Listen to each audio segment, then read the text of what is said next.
कहते हैं, कहावत है पुरानी कि धरती में भगवान का रूप सिर्फ दो लोगों को बोला गया है, एक आपकी माँ और फिर दूसरा डॉक्टर। उनकी बात सुनने के लिए 140 करोड़ भारतीय डेली शाम को टीवी के सामने खड़े हो जाते थे।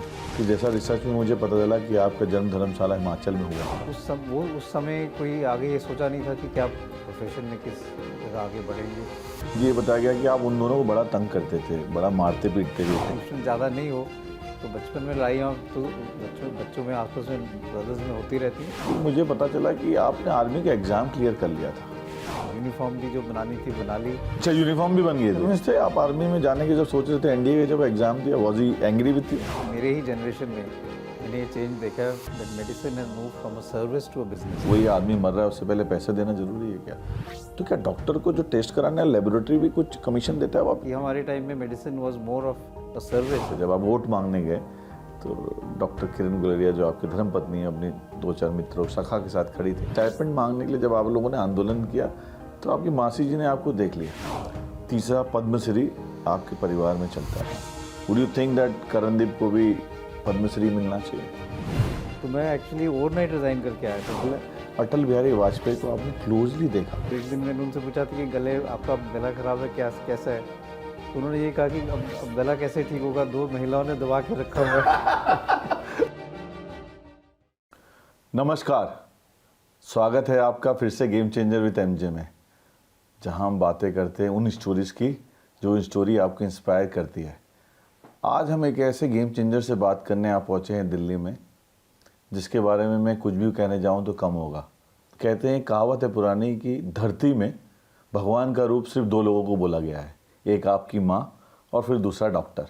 आज हम जिन डॉक्टर से बात करने आप पहुंचे हैं, उनकी बात सुनने के लिए 140 करोड़ भारतीय डेली शाम को टीवी के सामने खड़े हो जाते थे।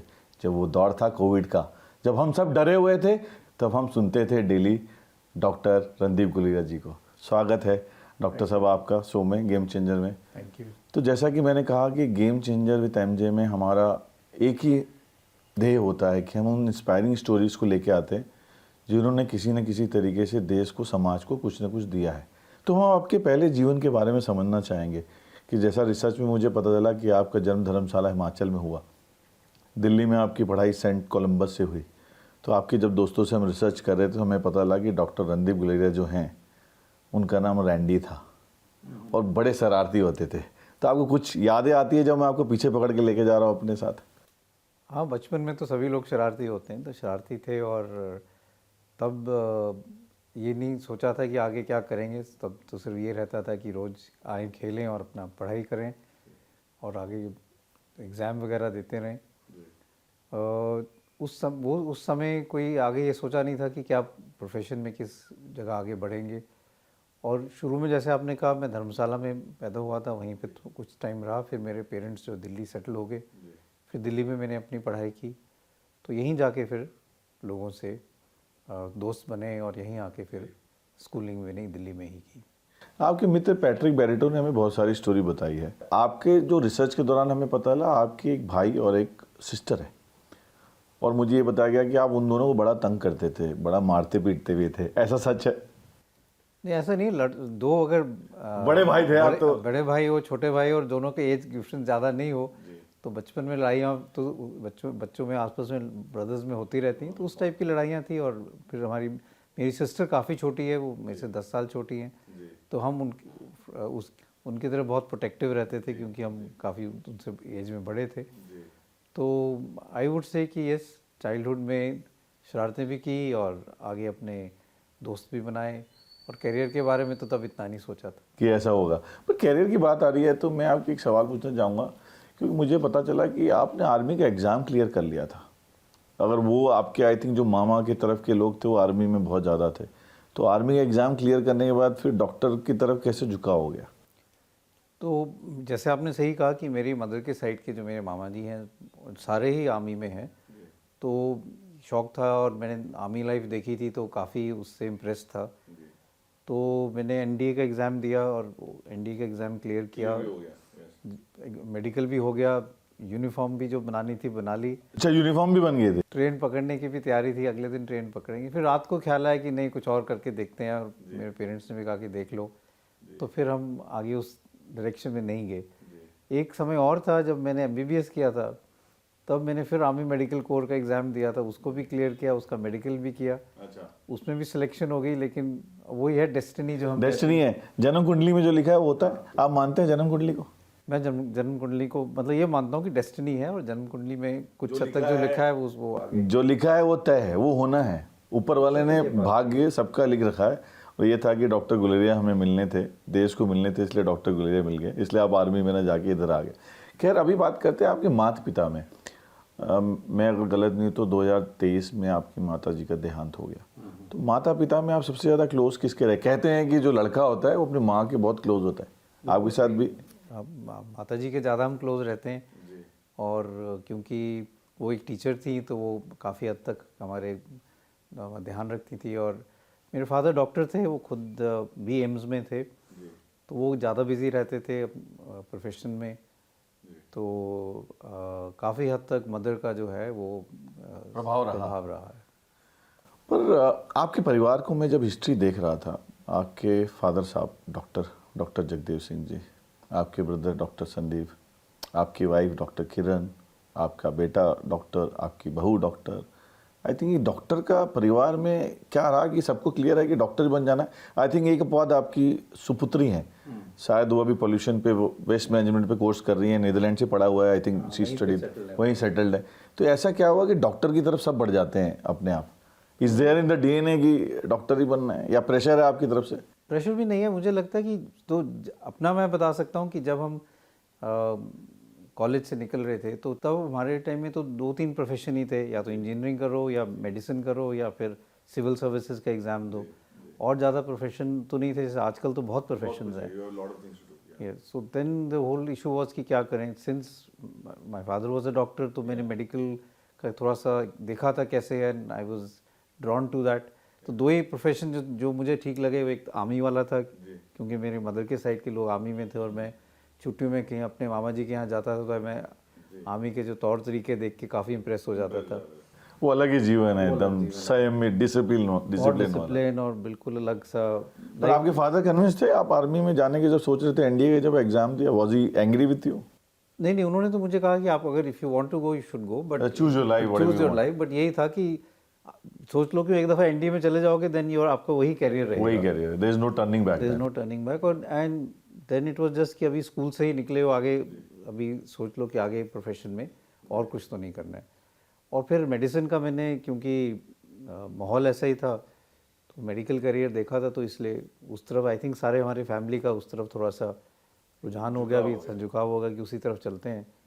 तो फिर हम मेडिसिन में चले गए। मेरी जो डॉटर है उसने, अपवाद रही हैं आपकी डॉटर, वो कहते हैं कि हमने नहीं बनना।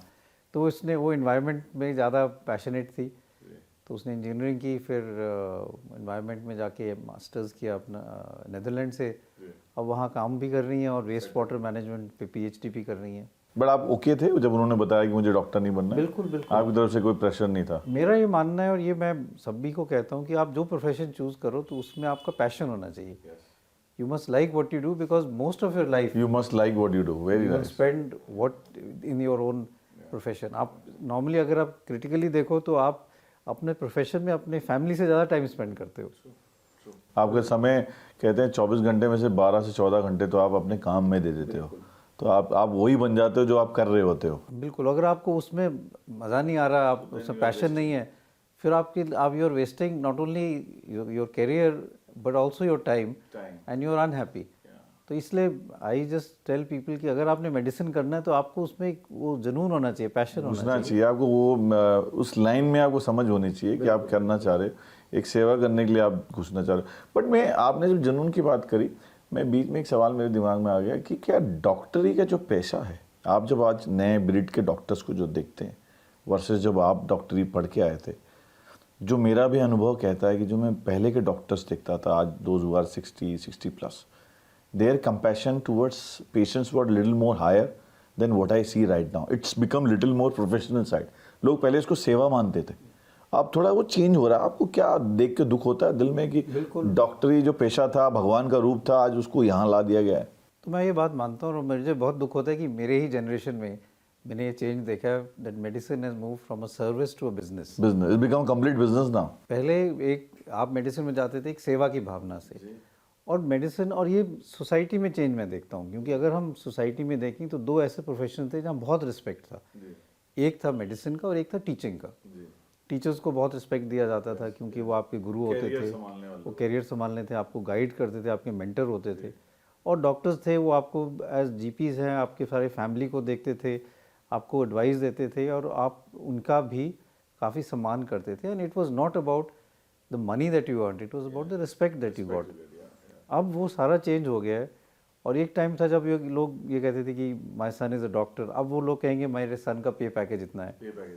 तो ये सारा जो ट्रांजिशन हमने देखा है, ये सोसाइटी का चेंज है, बहुत दुखदायी है, बिकॉज इसमें वैल्यूज़ चेंज हो गई हैं। क्योंकि क्या है, मैंने एक चीज़ नोटिस की है डॉक्टर साहब, मैं आपको एज अ बिहेवियर बता रहा हूँ डे टू डे में। जब हम एज अ पेशेंट मैं भी जब जाता हूँ डॉक्टर के पास या हॉस्पिटल जा रहा होता हूँ, मुझे याद है कि हमारे परिवार में किसी को अभी कुछ 1-1.5 महीने पहले की बात है, हॉस्पिटल में एडमिट कराया गया, बहुत बड़े हॉस्पिटल में। वो कहते हैं ना मुन्ना भाई MBBS में एक लाइन थी, आदमी मर रहा है उससे पहले फॉर्म भरना ज़रूरी है क्या? तो वही आदमी मर रहा है उससे पहले पैसे देना ज़रूरी है क्या? उस काउंटर में हमें बताया गया कि पहले आप 1 लाख रुपए जमा कर दीजिए, उसके बाद हम उसको एडमिशन लेते। तो ये आज भी लागू होता है। आपने देखा है डे टू डे में कि पहले कहा जाता है मरीज से आप पहले पैसे रखिए टेबल पे, फिर आपको हम अंदर लेके जाएंगे, तब तक मरीज के साथ जो होता है होता रहे। ये आज भी देखते हैं आप होते हुए? अगर आप देख रहे हैं तो आपको दिल में क्या? तो कुछ जगह होता है और मुझे लगता है कि वैल्यू ऑफ ह्यूमन लाइफ जो है ना, that has to be more than just the money, and your profession has to be more than the returns in terms of financial gains. और ये जो चेंज है इसमें 2-3 कारण हैं। एक तो जैसे हमारे वैल्यू चेंज हुए हैं, दूसरा मेडिसिन जो चेंज हुआ है। हमारे टाइम में medicine was more of clinical medicine. आपके पास मरीज आया, आपने पूरी हिस्ट्री ली, आपने उसको पूरी तरह से देखा, स्टेथोस्कोप से पेट देखा और आपने एक डायग्नोसिस बना के उसकी दवा शुरू कर दी। अब ऐसा समय आया कि पेशेंट आएगा, आप उनको कहोगे कि 10 टेस्ट कराओ, पहले तो टेस्ट करा लो, टेस्ट करा के फिर आके दिखाओ, तो उसमें पेशेंट का खर्चा भी ज़्यादा हो गया। क्लिनिकल मेडिसिन और कम्युनिकेशन नहीं हुआ, आपने पेशेंट की बात नहीं समझी, सिर्फ टेस्ट करा लिए और फिर टेस्ट में खर्चा भी हुआ। और अगर रिपोर्ट गलत आ गई, रिपोर्ट ठीक से नहीं आई, तो आप फिर गलत डायरेक्शन में चले गए। तो पेशेंट एज अ होल जो है, होलिस्टिक केयर ऑफ पेशेंट, जिसमें एम्पैथी है, कम्युनिकेशन है, पेशेंट को समझना, क्योंकि कई चीज़ें पेशेंट्स जो हैं वो टेस्ट में नहीं होती, वो उनके बातचीत में निकल के आती है कि उनको क्या परेशानी है। वो टेस्ट में वो परेशानी नहीं आएगी। जो आपने टेस्ट की बात करी डॉक्टर साहब, बड़ा इंटरेस्टिंग मेरे सवाल दिमाग में आया कि डॉक्टरों को भगवान का दर्जा दिया गया, जो मैंने शुरुआत में भी कहा, और 5 उंगलियां बराबर नहीं होती। हर डॉक्टर एक जैसे नहीं सोचता। आज भी कुछ अच्छे डॉक्टर हैं, तभी समाज की व्यवस्था चल पा रही है। बट मैं कुछ उन डॉक्टरों के बारे में बात करता हूँ कि क्या जो टेस्ट कराने के लिए कहते हैं कि मैं किसी डॉक्टर के पास गया, उसने बोला 10 टेस्ट करा लो, तो क्या डॉक्टर को जो टेस्ट कराना है लेबोरेटरी भी कुछ कमीशन देता है वापस, इसलिए वो पुश करते हैं? ये रियलिटी है? कुछ हद तक ये रियलिटी है। कोई कमीशन मिल रहा है उसको, आप जाके 10 टेस्ट करा लो, आप 10,000 का टेस्ट कराएंगे, उसको XYZ परसेंटेज मिलता है, इसलिए आपको जो जरूरी नहीं है वो भी टेस्ट करा देते हैं आपसे। तो ये मैं कह रहा हूँ कि कुछ हद तक इसमें सच्चाई है, 100% नहीं है, मेजॉरिटी ऑफ डॉक्टर्स तो ऐसे नहीं है। लेकिन ये बात सही है कि there is still, you keep hearing कि कट सिस्टम है कि आप वहाँ, क्योंकि जैसे मैंने कहा एक बिजनेस हो गया, दूसरा बिजनेस में कंपटीशन हो गया। अब 2 लैब्स हैं, वो कहेंगे आप मेरे यहाँ से टेस्ट कराओ, दूसरा कहेगा मेरे यहाँ से कराओ। वो जो डॉक्टर को ज़्यादा कमीशन दे रहा है वो उसको रिकवर करेगा करने की कोशिश में। तो ये सारी जो प्रैक्टिस है ये एकदम गलत होगी। और इसमें मेडिसिन में जो बिजनेस एलिमेंट है वो फिर आ गया, जो एक तरह से it is killing the doctor patient relationship, it is killing the value of people have lost the faith also and on doctors. So ये इट इज़ वेरी सैड। जैसे सेड कि मैंने एक जनरेशन में ये चेंज इतना देखा है कि हमारे टाइम में medicine was more of a service then, and you never thought कि आपके क्या पे पैकेज है, क्या सैलरी है। You were more dedicated to your patient.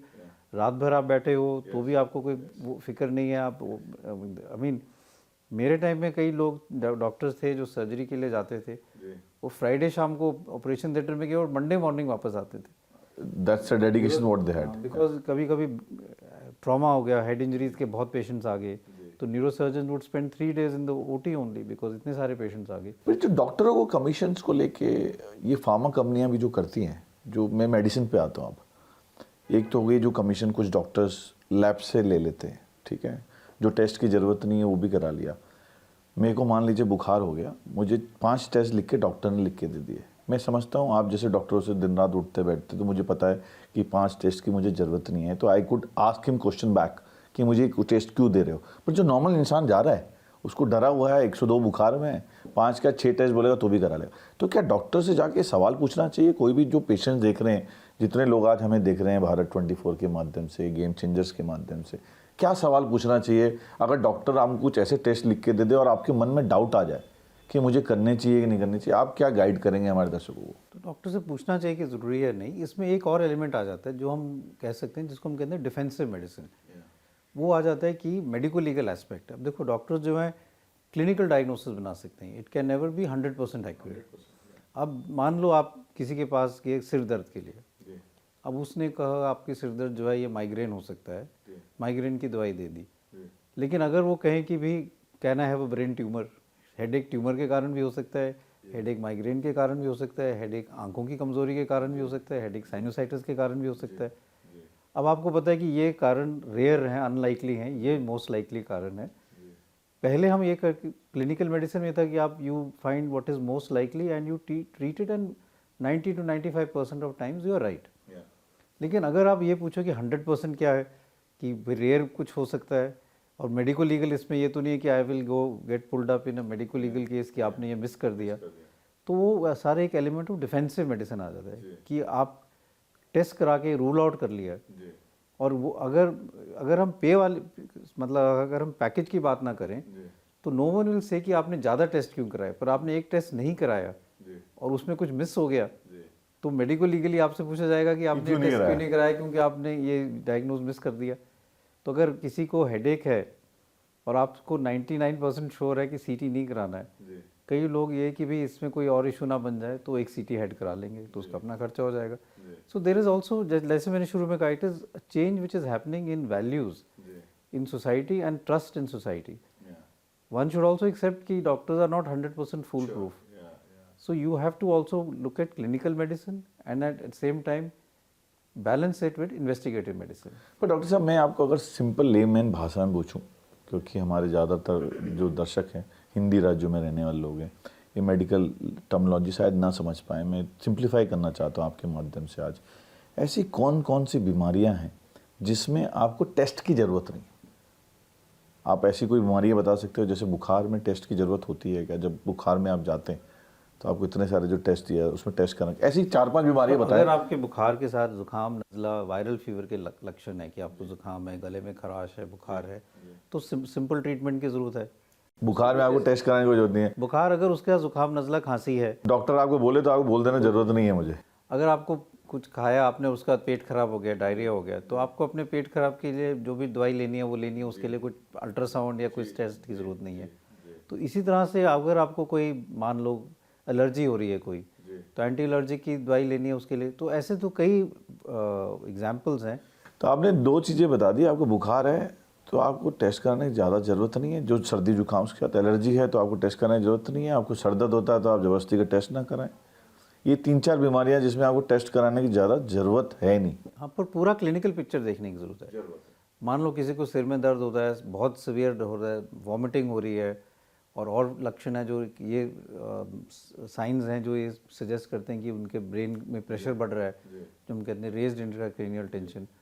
फिर आप एग्जामिन करके भी आपको लगता है तो फिर आपको जांच कर लेना चाहिए। पर डॉक्टर साहब, जब हम हॉस्पिटल जाते हैं किसी बीमार को लेके, और मेरे साथ खुद का पर्सनल किस्सा भी है, तो आदमी डर जाता है बहुत, despite the fact that you are well educated, you understand the system and all of that. तो immediately we called ambulance, we gone to a hospital. आपको मैं एक लाइव प्रैक्टिकल केस बता रहा हूँ, और obviously I was also scared कि क्या हो गया अचानक से। तो मुझे बोला गया पहले एमआरआई करा लो, आप चक्कर आ रहे हैं, कोई ब्रेन ट्यूमर ना आया हो, ऑक्सीजन ना आई हो। मैं डर गया, बोले ऑक्सीजन नहीं करी हो, कुछ प्रॉब्लम हो जाए तो आप एमआरआई कराओ, फिर सिटी स्कैन करा लो। रात के 4 बजे तक उनको टेस्ट कराए गए बहुत सारे। जब सब कुछ नॉर्मल आया तो सुबह डॉक्टर में, हॉस्पिटल में कहा गया कि अभी एंडोस्कोपी करा लो, अंदर कुछ प्रॉब्लम तो नहीं है। फिर then I asked them a question back and they were like. तो ये हॉस्पिटल में जब जाते हैं हम, तो हम बहुत डर जाते हैं। मैं अपना केस बता रहा हूँ आपको, मैं खुद डर गया जब मुझे बताया गया कि ऑक्सीजन नहीं जा रही है इनके सर में। तो उस सिचुएशन में करना क्या चाहिए कोई भी जो नॉर्मल आदमी जा रहा हो? तो ये तो मतलब you have to have faith in the system first of all, और doctor has to be. How do we get faith? तब दैट्स अ क्वेश्चन। मैंने आपको प्रैक्टिकल केस बता दिया सामने। मैं समझ गया हूँ। तो जैसे मैंने आपको बताया, इसमें एक तो 2-3 इशू हो जाते हैं। एक तो ये इशू हो गया, जैसे मैंने आपको कहा कि आप डिफेंसिव मेडिसिन है कि कुछ मिस तो नहीं हो रहा है, तो ओवर टेस्ट हो जाते हैं। दूसरा ये होता है कि आप प्रैक्टिकल अपनी कॉमन सेंस यूज़ करके, क्लिनिकल स्किल यूज़ करके कहो कि पहले ये दवाई दे के देखते हैं, आराम नहीं होगा तो फिर ये टेस्ट कराएंगे, नहीं तो पहले तो ट्रीट करते हैं। Rather than investigating too much, आप उसको बैलेंस आउट करो कि दवाई भी शुरू करो, दवाई का रिस्पॉन्स देखो। मान लो पेट की दवाई दी और उसमें जो पेट में गैस बन रही थी वो ठीक हो गई और चक्कर भी ठीक हो गए, तो आप ये कह सकते हो कि इसके कारण है ये, इसलिए ज़्यादा MRI CT की ज़रूरत नहीं है। दूसरा ये है कि कई दफ़ा पेशेंट इसलिए डर जाते हैं क्योंकि वो अपने सिम्टम्स को गूगल कर लेते हैं। आजकल ये भी है कि वो आ जाके पूरा सिम्टम डाल के चैट GPT में, गूगल आजकल तो यही आ गया है, AI में सारे जवाब दे देता है। फिर वो अपने तरफ से वो ऐसी चीज़ें उसमें पढ़ लेंगे जो सबसे खतरनाक होगी, फिर उससे टेंशन हो जाएगी कि मुझे ये बीमारी है, ये हो सकता है। तो कई लोगों को लक्षण माइल्ड होते हैं पर वो ये सोच के आते हैं कि कहीं मुझे कैंसर तो नहीं है, कि ऐसी जानलेवा बीमारी तो नहीं। तो ये भी एक चेंज है हमारे करंट पेशेंट पॉपुलेशन में कि वो सब कुछ अपना गूगल करके पहले से तय करके आते हैं और उसमें ज़्यादा टेंशन होती है। तो मतलब हर चीज़ गूगल बाबा नहीं सही होती है, जो डॉक्टर साहब कह रहे हैं। ज़्यादा आप गूगल बाबा की तरफ ना जाएं, चैट GPT ज़्यादा यूज़ ना करें, सिंपल हो सके आप जाके डॉक्टर से सलाह लें। और सेकंड ओपिनियन कितना ज़रूरी है डॉक्टर साहब? आप जब हॉस्पिटल में हो, आपको डॉक्टर कुछ कह रहा है, आपको समझ में नहीं आ रहा है, तो you should call your family physician. So you are within your rights. I think अगर कोई भी डाउट हो तो सेकंड ओपिनियन ले लेना चाहिए, उसमें कोई वो नहीं है। And this is with in your rights कि सेकंड ओपिनियन ले लो। जैसे आपने कहा कि समझ में नहीं आ रहा, कि आपको क्लियर कट बात आगे पता नहीं कि क्या करना है, तो वो कर सकते हैं, सेकंड ओपिनियन तो ले सकते हैं। तो भी ये मेडिसिन की बातें करी, I have other question also which I will ask you later. I just let me just pull you back what we are discussing about your journey. जैसे आपने शिमला में जाके अपना MBBS किया, आपने जब MBBS के दौरान आप छात्र राजनीति से भी जुड़ गए, आप मेरे ख्याल से प्रेसिडेंट बन गए थे कॉलेज के। वो आई थिंक बाय हुक हो गया आपका, वो आपको जाना नहीं था, उस तरफ चले गए। और उसी दौरान आपकी शायद मुलाकात आपकी वाइफ डॉक्टर किरण गुलेरिया से भी हुई। और उसका एक बहुत अच्छा किस्सा है जो मुझे किसी ने बताया। जब हम रिसर्च कर रहे थे, जब आप वोट मांगने गए, तो डॉक्टर किरण गुलेरिया जो आपकी धर्मपत्नी है, अपनी 2-4 मित्रों सखा के साथ खड़ी थी, तो आपने वोट मांगा तो किसी ने कहा कि भैया अपना नाम तो बता के जाइए। तो मैं अपने स्टूडेंट्स यूनियन का प्रेसिडेंट बन गया था, लेकिन वो बाय डिफ़ॉल्ट बना था क्योंकि एक मेरा दोस्त था जो खड़ा हुआ था, लेकिन वो उसका जो नॉमिनेशन था वो रिजेक्ट हो गया। तो लास्ट मिनट में सबने कहा कि आप खड़े हो जाओ, क्योंकि नहीं तो फिर कोई ऑपोजिशन ही नहीं होगा, एक ही कैंडिडेट होगा, यूनानिमस हो जाए। तो फिर कोई और था ही नहीं, तो मैं ज़बरदस्ती मेरे से फॉर्म नॉमिनेशन भरा गया। लेकिन मैं उसमें इंटरेस्टेड नहीं था, ना मैं कोई कैनवसिंग कर रहा था। और तो इसलिए मैं ज़्यादा लोगों के साथ, मेरे lot of people did not know me. तो यही हुआ कि when I went to the girls hostel, तो उन लोगों ने उन्हें कहा कि आप पहले ये बताओ कि आप हो कौन। नाम तो बता दो। तो बता दो। पर आपकी धर्मपत्नी भी वही खड़ी थी। हाँ, पर एक उनकी सीनियर थी, वो खड़ी थी, बोला तो पूछा तो उन्होंने ये था कि आप कौन, आप हम आपको वोट दे देंगे, लेकिन आप अपने आपको इंट्रोड्यूस कर दो। तो मुलाकात आपकी वहीं, आपकी लव कम अरेंज मैरिज है आपकी? नहीं, मतलब मोर और less arrange, love cum arrange marriage ही है। हम एक दूसरे को जानते थे दिस थिंग, बट लेकिन फिर मैं चंडीगढ़ आ गया PGI में, वो फिर वहीं पे थी। फिर थोड़ा अरेंज मैरिज हो गया था। बट छात्र राजनीति को लेके, पॉलिटिक्स लेके, जैसे आपने कहा कि आप बाय डिफॉल्ट, आपकी चॉइस नहीं थी जाने की, बट एक छोटा सा किस्सा उसके ये भी कि स्टाइपेंड मांगने के लिए जब आप लोगों ने आंदोलन किया, तो आपकी मासी जी ने आपको देख लिया और बोला ये क्या कर रहे हो भैया, आपकी क्या जरूरत है, नेतागिरी में क्यों घुस गए हो? तो घर वालों ने कैसे रिएक्ट किया उस चीज़ को? तो मैंने किसी को बताया नहीं था घर पे कि मैं स्टूडेंट्स यूनियन का प्रेसिडेंट बन गया हूँ। तब एक सिचुएशन ऐसी हुई थी कि गवर्नमेंट ने डेंटल लोगों को स्टाइपेंड देना शुरू किया था और MBBS वालों को नहीं दिए थे। तो उस बारे में एक हमने स्ट्राइक की थी, तो हम एक प्रोसेशन लेके जा रहे थे from medical college to the जो उनका विधानसभा है। तो जब हम जा रहे थे तो मेरी मासी जी वहीं पे हैं, वो आ रही थी, देख लिया सड़क में, तो उन्होंने मुझे देख के पकड़ लिया कि आप नेतागिरी में कहाँ गए। तब उनको समझ में पता चला कि मैं नेता, हाँ। तो फिर उन्होंने घर जाके बताया, तो थोड़ी बहुत घर से डांट भी पड़ी। पर ये जो गुलेरिया क्लैन है आपका, जो गुलेरिया खानदान है, आपकी जो फैमिली हिस्ट्री है, इसमें 3 चीज़ें बड़ी कॉमन चल रही है जो मैंने रिसर्च में पाया। एक तो 99% सारे डॉक्टर हैं। दूसरा, एम्स का नाता रहा है आप लोगों का। तीसरा पद्मश्री आपके परिवार में चलता है, आपके पिताजी, आपको, आपके भाई साहब को, तीनों को पद्मश्री मिला।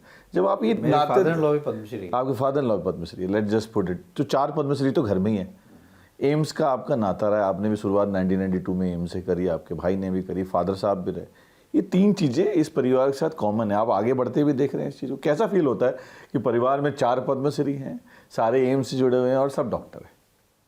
तो आई थिंक डेस्टिनी है, इसमें किसी का कोई प्लानिंग नहीं था। मैं अपना बताऊं तो मैं जब पीजीआई में पढ़ा, मैंने अपनी एमडी और डीएम वहाँ पे की, तो मैं वहीं पे फैकल्टी लग गया था, असिस्टेंट प्रोफेसर था। तो हमने सोचा था वहीं सेटल हो जाएंगे। हमने फर्नीचर भी ले लिया था, घर के लिए भी सेटल हो गए थे, और मुझे ये था कि मुझे भी वहाँ जॉब मिल जाएगी, मेरी वाइफ को भी वहाँ जॉब मिल जाएगी। तो फिर वैसे ही एक इंटरव्यू देने में एम्स चला गया था, तो बाय चांस सिलेक्शन भी हो गया। फिर मैं दुविधा में पड़ गया कि क्योंकि चंडीगढ़ की लाइफ जो थी वो बड़ी पीसफुल और क्वाइट थी। I was very reluctant. फिर मैंने बहुत लोगों से पूछा कि क्या करें, तो उन्होंने बोला कि नहीं, दिल्ली जैसे और एम्स का आपको अपॉर्चुनिटी नहीं छोड़ना चाहिए।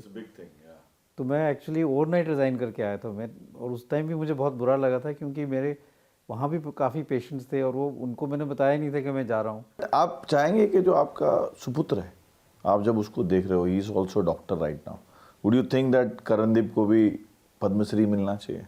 नहीं, ऐसा नहीं है। अपना काम करना चाहिए। अगर आप अपने काम में अच्छा करते हो तो आपको अपने रिकॉग्निशन मिल जाएगी। गवर्नमेंट अपने आप रिकॉग्नाइज करेगी। जो भी रिकॉग्निशन है वो अपने सेटिस्फैक्शन होनी चाहिए। बट यू फील ना कि पद्मश्री सब पूरे परिवार में आया है तो एक पद्मश्री और आना चाहिए? नहीं, ऐसा नहीं। मेरे को लगता है भाई इस परिवार के लिए पद्मश्री काफ़ी ज़्यादा हो।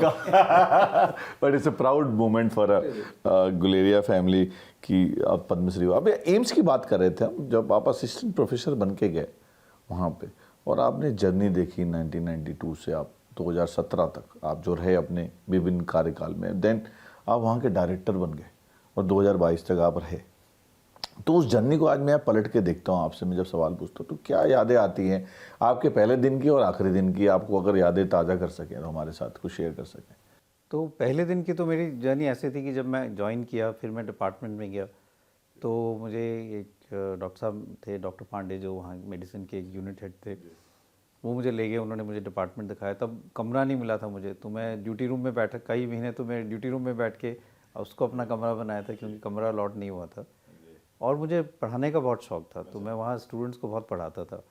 और वो कभी कभी मुझे रात को टेलीफोन करते थे कि सुबह हमारी 7 बजे क्लास ले लो, तो मैं 7 बजे जाके उनकी क्लास ले लेता था। I was very fond. और उनका भी डेडिकेशन था और आपका भी डेडिकेशन कि सुबह 7 बजे स्टूडेंट अगर आपको कह रहा है वो, आगे और वो बढ़ाओ। पूरा केस वर्कअप करके कि एक बड़ा इंटरेस्टिंग केस आया, वो डिस्कस करना चाहते हैं, तो आप सुबह आ जाओ, क्योंकि हम ये गुरु शिष्य परंपरा का एक क्लासिक उदाहरण है। ओपीडी से पहले हम डिस्कस कर लेते हैं, फिर सब 9 बजे ओपीडी शुरू हो जाएगी। तो वो एक बहुत मतलब फुलफिलिंग, एक अपने लेवल का फुलफिलिंग टाइम था। और ग्रेजुअली फिर मैं एम्स में, क्योंकि आप एक जब नई जगह पे आओ तो आपको उसका वर्किंग सिस्टम नहीं पता होता, और एम्स और पीजीआई का वर्किंग सिस्टम बिल्कुल अलग है। तो वो समझा, फिर उसमें आगे कुछ अपना रिसर्च करना शुरू की, कुछ जान पहचान हुई, फिर कुछ मैं फेलोशिप के लिए गया। फिर 1 साल के लिए मुझे एक फेलोशिप मिली, तो मैं यूके गया एक रॉयल कॉलेज और राजनंदा फेलोशिप के लिए। फिर वहाँ से आया तो फिर 98 में I came back, and I was मतलब पेशेंट के ही उस टाइम में मैं काफ़ी बिजी रहा। फिर एक दफ़ा मुझे एक डॉक्टर साहब हैं, कार्डियोलॉजी के हेड थे, उन्होंने बुलाया कि आप एक वीआईपी पेशेंट की देखभाल के लिए आपको हम डिप्यूट करना चाहते हैं। तो फिर मैंने तो मना कर दिया कि नहीं, मैं तो क्लिनिकल वर्क में बिजी हूँ। कौन था वीआईपी पेशेंट? वो मैं बताता हूँ।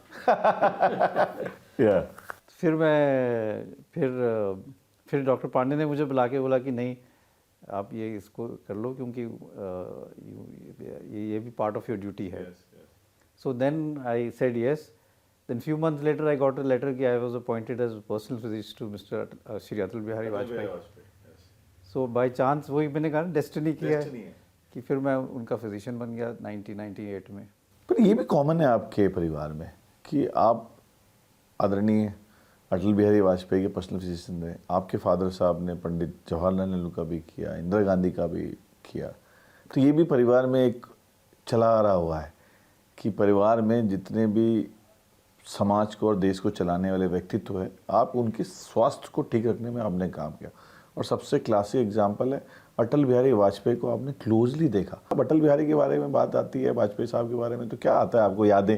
पहली मुलाकात अगर आप हमें बताएं, कैसी मुलाकात रही आपके साथ? उन्होंने क्या कहा आपके दिल में रह गई बात? नहीं नहीं, एक तो वो, मैं तो उनको बहुत बड़ा एक स्टेट्समैन मानता हूँ, बहुत ही स्टेट्समैन थे। मतलब सब लोगों से बात करते थे, and he was very very, poet तो थे ही, कविता बहुत अच्छी लिखते थे, सेंस ऑफ ह्यूमर बहुत था उनका।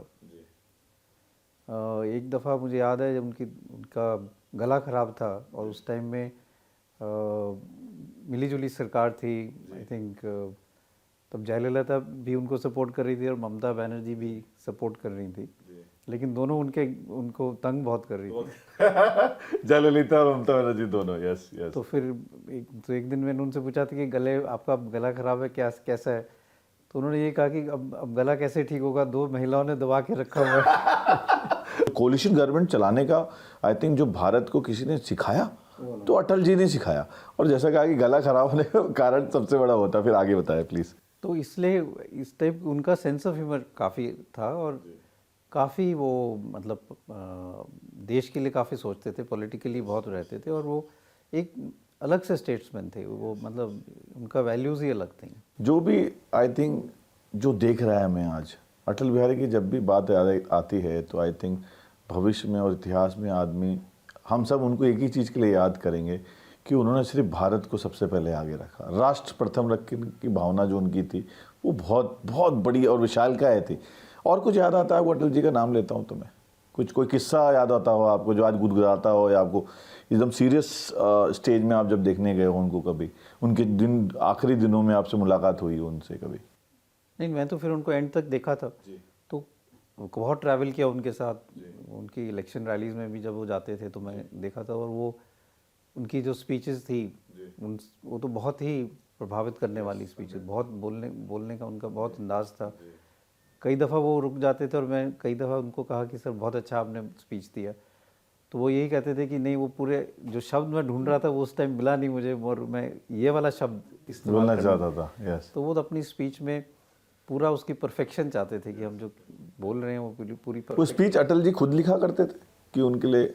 वो कुछ उनको टॉकिंग पॉइंट्स होते थे, पर जब वो स्पीच बोलते थे तो अपनी तरफ से ही बोलते, मतलब on the spot Atal ji का स्पीच आता और था, वही शब्द अपनी तरफ से ढूंढ के वो जो फिट वहाँ पे उसमें उस मौके में फिट हो वो। पर उनके जो भाषा शैली में जो एक पॉस आता था उनकी बात करने के अंदाज में, मैंने नहीं देखा आज तक ऐसा कोई ग्रेट ओरेटर भारत में आया ना आएगा। तो आखिरी दिनों में आपकी मुलाकात कब हुई उनसे, अटल जी से? तो मैं तो फिर जब मैं डायरेक्टर बन गया था तब भी मैं उनको देखने रोज जाता था, दिल्ली जाते थे? सुबह उनको देख के आता था, फिर हॉस्पिटल जाता था। तो फिर काफ़ी बीमार हो गए थे जब, और फिर एक टाइम आया था कि उनको चेस्ट में इन्फेक्शन हो गया, तो फिर आईसीयू में शिफ्ट करना पड़ा था। तब थोड़ा सा रिस्पॉन्ड नहीं करते थे वो, तो इतना रिस्पॉन्सिव नहीं थे। और मुझे याद है कि तब थोड़ा बहुत उनको आइडिया था जब उनको भारत रत्न भी मिला था, तब भी मैं वहीं था। तो फिर उसके बाद फिर जब उनको इन्फेक्शन हुआ, निमोनिया हुआ, फिर आईसीयू में रहे, और क्योंकि एज भी ज़्यादा थी और काफ़ी इन्फेक्शन हो गया था, तो then he could not make it. तो अटल जी के छवि से क्लोजेस्ट नेता आप किसको देखते हैं इंडिया में? मोदी जी की अपनी वो है, ग्रेटनेस है वो, हाँ, उनका अपना पर्सनालिटी है।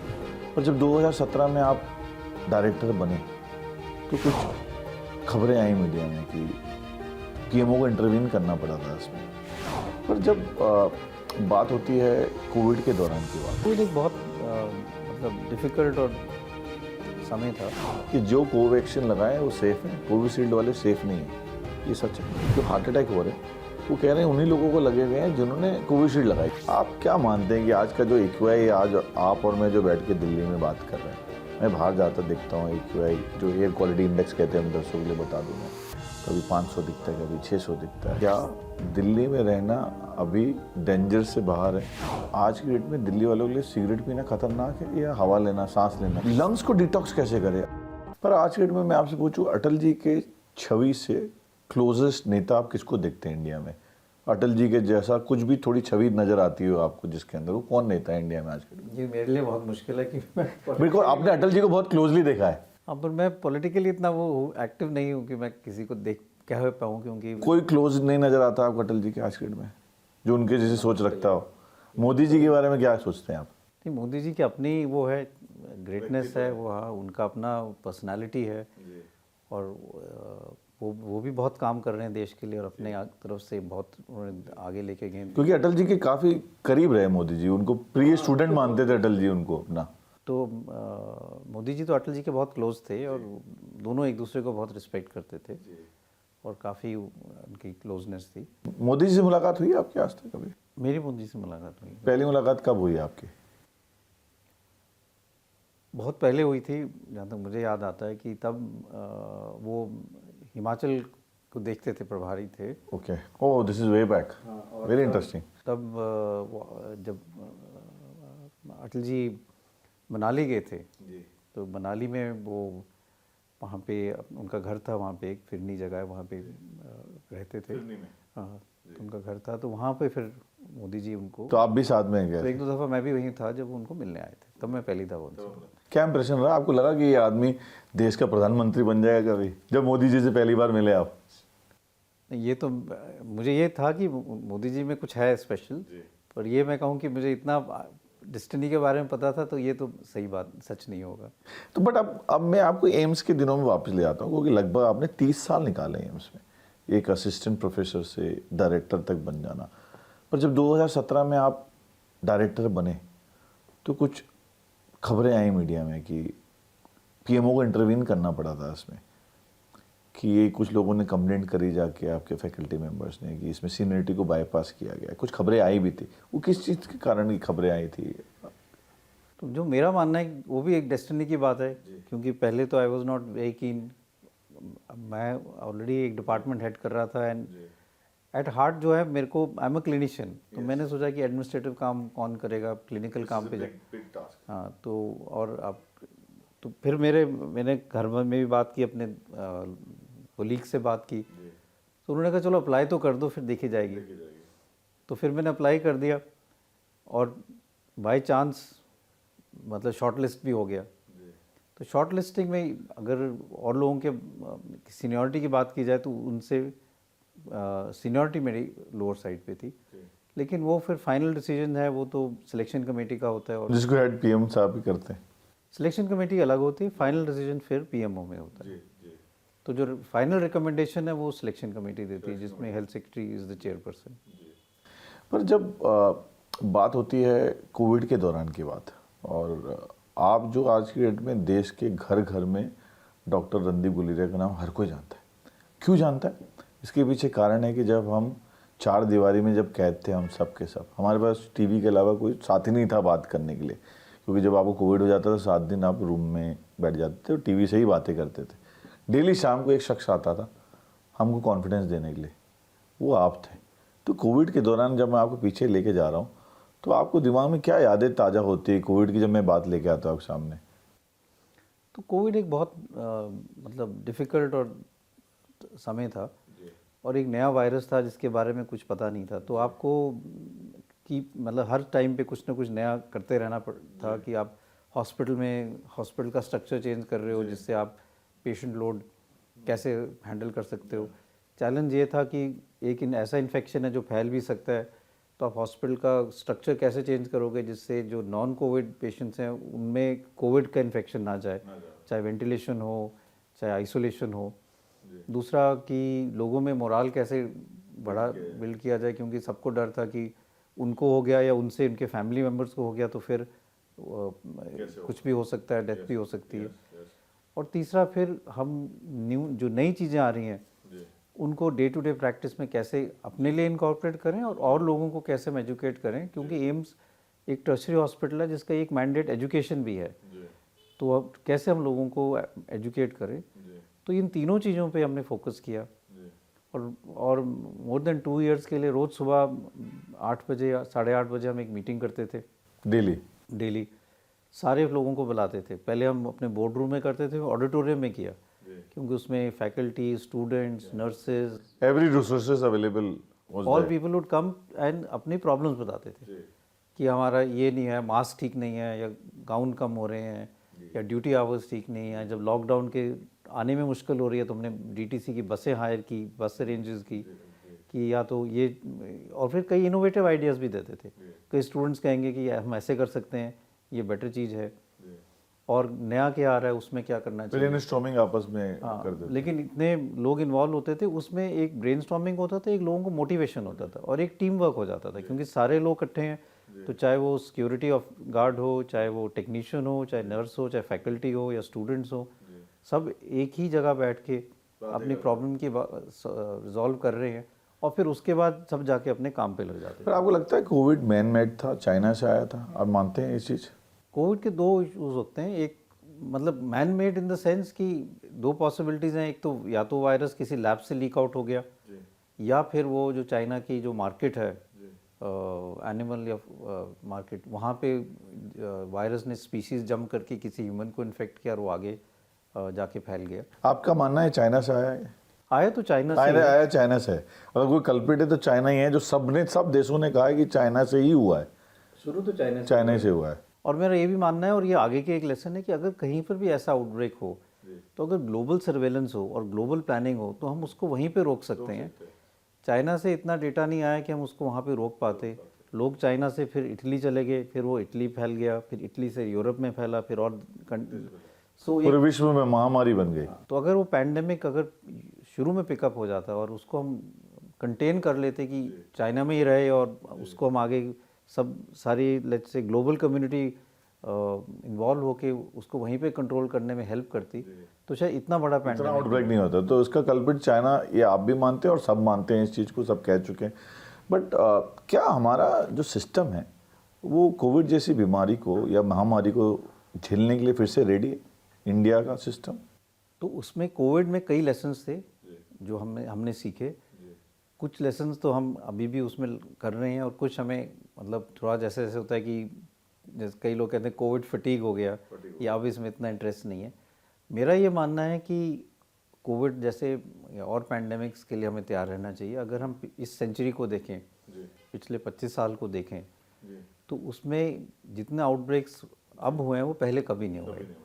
अगर हम देखें, दो पैंडेमिक्स हो चुके हैं इस पिछले 25 साल में, एक H1N1 जो हम स्वाइन फ्लू का पैंडेमिक कहते हैं, एक कोविड का पैंडेमिक हुआ है, सार्स का आउटब्रेक, मर्स का आउटब्रेक, स्वाइन ये जो है अपना, कई और आउटब्रेक्स हुए, इबोला का हुआ है। इस टाइप के कई आउटब्रेक्स जो हैं वो पिछले 25 साल में, अभी भी आप सुनते कभी एम पॉक्स का आउटब्रेक हो रहा है, एक निपा वायरस का आउटब्रेक साउथ में हुआ। तो क्योंकि दुनिया छोटी हो रही है, आप एक इन्फेक्शन को लेके एक पार्ट ऑफ द वर्ल्ड से दूसरे पार्ट में कुछ घंटों में ट्रैवल कर सकते हो, और उसमें कोई टेस्ट उस बीमारी को पकड़ नहीं पाएगा, क्योंकि वो इंक्यूबेशन पीरियड में है। तो आपको अंदर वायरस स्प्रेड हो रहा है, लेकिन आपको कोई लक्षण नहीं है। आप वहाँ पहुँचे, 2 दिन बाद आपको तकलीफ़ हुई, अगर आप किसी को पता नहीं कि इन्फेक्शन है, कि वहाँ से आया, तो वो वहाँ पे एकदम फैल सकता है। कोविड वापस आएगा डॉक्टर साहब, लग रहा है आपको? कोविड का वायरस अब स्टेबलाइज हो गया है, तो अनलेस इट चेंजेस ड्रामेटिकली, उसके उस टाइप के लक्षण आने के चांसेस कम है। कोविड के केसेस अभी भी आते हैं, पर उतने सिवियर वाले नहीं हैं। कुछ माइल्ड, जो एल्डरली लोग हैं या जिनको कोमॉर्बिडिटीज़ है, उनमें निमोनिया अभी भी आता है, लेकिन इतना नहीं जो हम पैंडेमिक में देखते थे। ये 2-3 मिथ है, मैं चाहता हूँ आप क्लियर कर दें, अगर ये मिथ हैं तो। कोविड के दौरान जो लोगों ने वैक्सीन लगाई, 2 वैक्सीन लगी, कोविशील्ड लगी और कोवैक्सीन लगी, फिर एक स्टोरी चली सोशल मीडिया में, जो मिथ चला, ये सच है नहीं है आप ही क्लैरिफाई करें, कि जो कोवैक्सीन लगाए वो सेफ़ हैं, कोविशील्ड वाले सेफ़ नहीं है, ये सच है? नहीं, ऐसे इसमें कोई सच्चाई नहीं है। कोविशील्ड इंडिया में नहीं, यूरोप में बहुत लगा है।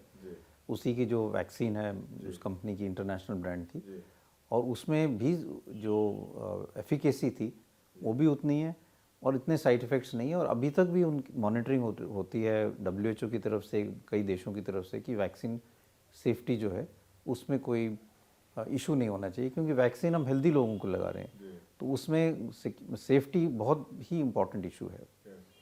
तो ये पर ज़्यादातर जो केसेस आए हैं अभी, जो बताया गया है कि कोविशील्ड जिन्होंने लगाया उनको ही सारी चीज़ों के, जो अभी हार्ट अटैक की बात करते हैं, जो हार्ट अटैक हो रहे हैं, वो कह रहे हैं उन्हीं लोगों को लगे गए हैं जिन्होंने कोविशील्ड लगाई, ये सच है? नहीं, ऐसा नहीं है। तो इसमें देखो, जब हम साइंटिफिक एविडेंस की बात करें, तो एक कॉज एंड इफेक्ट रिलेशनशिप होना चाहिए कि ये इसका कॉज है। अगर हम कहें कि 10 लोगों में इनको हार्ट अटैक हुआ, उसके कई कारण हो सकते हैं। अगर हम इंडिया में बात करें तो इंडिया में people are having heart attack at an earlier age, because हमारा 8 साल की बच्ची, राजस्थान का केस आया सीकर का। तो इसलिए उसके कई कारण हैं। उसमें आपके लाइफस्टाइल रिलेटेड इश्यूज हैं, कोलेस्ट्रॉल का कारण हो सकता है, कई और मेटाबॉलिक कारण हो सकते हैं। तो इसलिए यही कहना कि ये सिर्फ कोविड के कारण है, वो सही नहीं रहेगा। पर 8 साल की बच्ची को क्या स्ट्रेस होगा? जो राजस्थान का केस आया, अभी हार्ट अटैक आ गया स्कूल में, चौथी कक्षा में पढ़ने वाली बच्ची को, सीकर का, आपने भी केस पढ़ा उसके होगा। कई कारण हो सकते हैं। एक हो सकता है कि अगर आपकी खून की नाली पहले से पैदाइशी से नैरो हो तो उससे हार्ट अटैक हो सकता है। कई लोगों में लिपिड प्रोफाइल कंजेनाइटली डिरेंज, पैदाइशी उसमें कोलेस्ट्रॉल ज़्यादा आ जाता है, जिससे हार्ट की ब्लॉकेज हो सकती है। तो कई और कारण हो सकते हैं which are rare causes, but they can also cause heart problem. पर डॉक्टर साहब, अभी जब हम अपने माता पिता के टाइम को देखते हैं, दादाजी के टाइम को देखते हैं, उस समय हार्ट अटैक आना बड़ा रेयर होता था, और आता भी था तो 60 साल के प्लस में, 70 साल के प्लस में एक अटैक आया तो पूरा गांव जमा हो जाता था कि इनके यहाँ हार्ट अटैक आया। अब जो हार्ट अटैक के केस मैं पढ़ता हूँ या हम अखबारों में पढ़ रहे हैं, मीडिया में हमारे माध्यम के द्वारा पढ़ रहे हैं, जिम करता हुआ व्यक्ति को हार्ट अटैक आ जाता है। हेल्थी व्यक्ति है, कभी किसी चीज़ को हाथ नहीं लगाया, ना मदिरा का सेवन किया, ना कभी नॉनवेज खा रहे हैं, ऐसे केसेस भी आ रहे हैं जो पूरे फिट हैं, उनको भी हार्ट अटैक क्यों आ रहे हैं? हार्ट अटैक आने के कारण क्या है? क्योंकि लोगों ने इसको कोविड से जोड़ दिया। कोविड से तो नहीं, पहले भी हार्ट अटैक हम देख रहे थे। अगर हम डेटा देखें, और एक इंडियन स्टडी भी है इंडिया में जिन्होंने बर्डन ऑफ डिजीज़ जो हम कहते हैं 1990 से 2016 तक देखा है, और उसमें ये देखा गया कि भारत में हर एक स्टेट का उन्होंने अलग अलग देखा। इसलिए उस पेपर का ही नाम है Nations with in a nation, कि हमारे हर एक स्टेट एक नेशन है। और साउथ के नेशन में हेल्थ बेटर था, नॉर्थ सेंट्रल इंडिया और नॉर्थ के नेशन में जो आस्ता आस्ता पिकअप हो रहा है। तो उस डेटा से ये देखा जाता है कि जो बर्डन ऑफ डिजीज़ है, जो पहले हम इन्फेक्शंस की बात करते थे, निमोनिया हुआ, बच्चों में डायरिया हो गया, हेपेटाइटिस हो गया, वो बहुत कम हो गया है। लेकिन नॉन कम्युनिकेबल डिजीज़ हैं, डायबिटीज़ हैं, हाइपरटेंशन है, स्ट्रोक है, हार्ट की डिजीज़ हैं, कैंसर्स हैं, ये बढ़ रहे हैं। और ऑलमोस्ट 55 to 60% जो हमारा बर्डन ऑफ डिजीज़ अब है, वो नॉन कम्युनिकेबल डिजीज़ का है। और ये सारी डिजीज़ेज जो हैं वो हमारे लाइफस्टाइल रिलेटेड है। जैसे आप बचपन पहले की बात कर रहे हो, पहले में अगर हम अपनी डाइट देखें और अब की डाइट देखें, उसमें ज़मीन आसमान का फ़र्क है। अब फास्ट फूड ज़्यादा है, आपने फ़ोन किया और एकदम घर पे खाना आ गया। फास्ट फूड कहीं ना कहीं बीमारियों के कारण है, इसके कारण अटैक आ रहे हैं फास्ट फूड के कारण। एक कारण है कि फास्ट फूड नहीं खाना चाहिए, फास्ट फूड खाएंगे तो आपको हार्ट अटैक तय है। फास्ट फूड की इशू इतना नहीं जितना डाइट पे, कि इसमें फैट ज़्यादा है, अनसैचुरेटेड फैटी एसिड ज़्यादा है, fresh fruits, green leafy vegetables नहीं है। तो जो बैलेंस डाइट लोग पहले खाते थे, जो गांव में लोग खाते थे, वो नहीं है। दूसरा, जितनी एक्टिविटी करते थे पहले, लोग कहीं से कहीं जाते थे, साइकिल करके जाते थे, पैदल जाते थे। अब थोड़े से 200 मीटर भी जाना है, आप गाड़ी में जाएंगे। तो फिजिकल एक्टिविटी कम होगी, सुविधाएं इतनी हो गई हैं, और डाइट आपकी फैट बेस्ड हो गई rather than being more protein nutritious and fruit based। दूसरा, आपकी जो लाइफस्टाइल चेंजेस के कारण ओबेसिटी बढ़ गई, मोटापा ज़्यादा आ गया। तो मोटापा के कारण भी जो कई हार्ट की प्रॉब्लम्स हैं, शुगर की प्रॉब्लम्स हैं, वो बढ़ गई।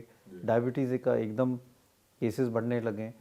तो जो हमारे लाइफस्टाइल चेंजेस हुआ है, उससे जो ये हार्ट की प्रॉब्लम्स हैं और चीज़ें हैं, उसमें एकदम चेंज आया है।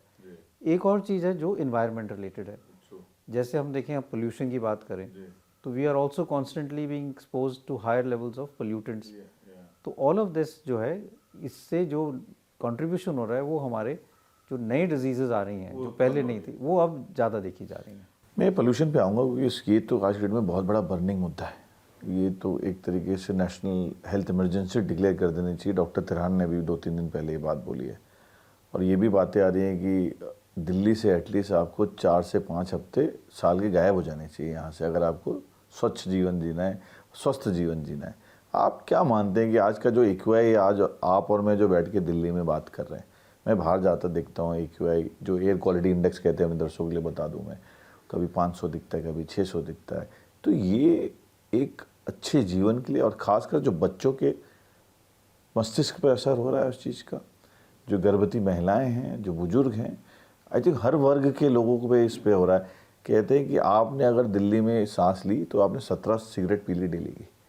इसको लेके आप कितने चिंतित हैं? बहुत ज़्यादा चिंतित है, क्योंकि मेरा मानना है कि एयर पोल्यूशन एक साइलेंट एपिडेमिक है, किलर है और साइलेंट किलर है।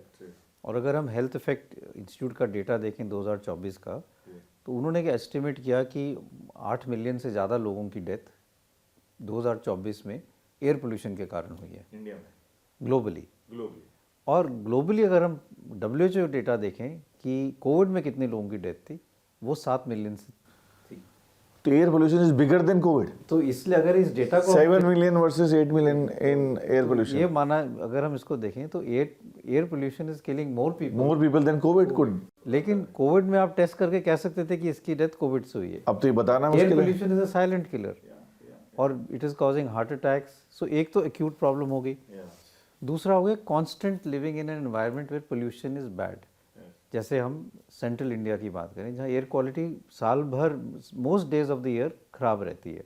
दिल्ली ज़्यादातर, दिल्ली है, सो जो इंडो गैंजेटिक बेल्ट है, दिल्ली है, कानपुर है, लखनऊ है, ये वाला सारा जो एरिया है, यहाँ पे लैंड लॉक्ड एरिया है ये। तो यहाँ पे जब सर्दी होती है तो हवा नहीं रहती, पोल्यूशन बनता है, वो कहीं जा नहीं पाता, ठंड के कारण ज़मीन पे रहता है, तो एकदम स्मॉग हो जाता है और पोल्यूशन बढ़ जाता है। जो लोग इस एनवायरनमेंट में जी रहे हैं, बच्चे जो जी रहे हैं, उनकी लंग की ग्रोथ पे असर पड़ रहा है, और ये डेटा शो करता है कि उनकी लंग की कैपेसिटी कम होती है। जो अगर हम पार्टिकुलेट मैटर की बात करें, PM 2.5 या अल्ट्रा फाइन पार्टिकुलेट मैटर का मतलब कि उसका साइज़ क्या है, तो 2.5 का मतलब कि वो 2.5 माइक्रोन से कम है। उसका ये साइज़ इतना हुआ कि हमारे जो बाल है उससे भी 1/100th टाइम है।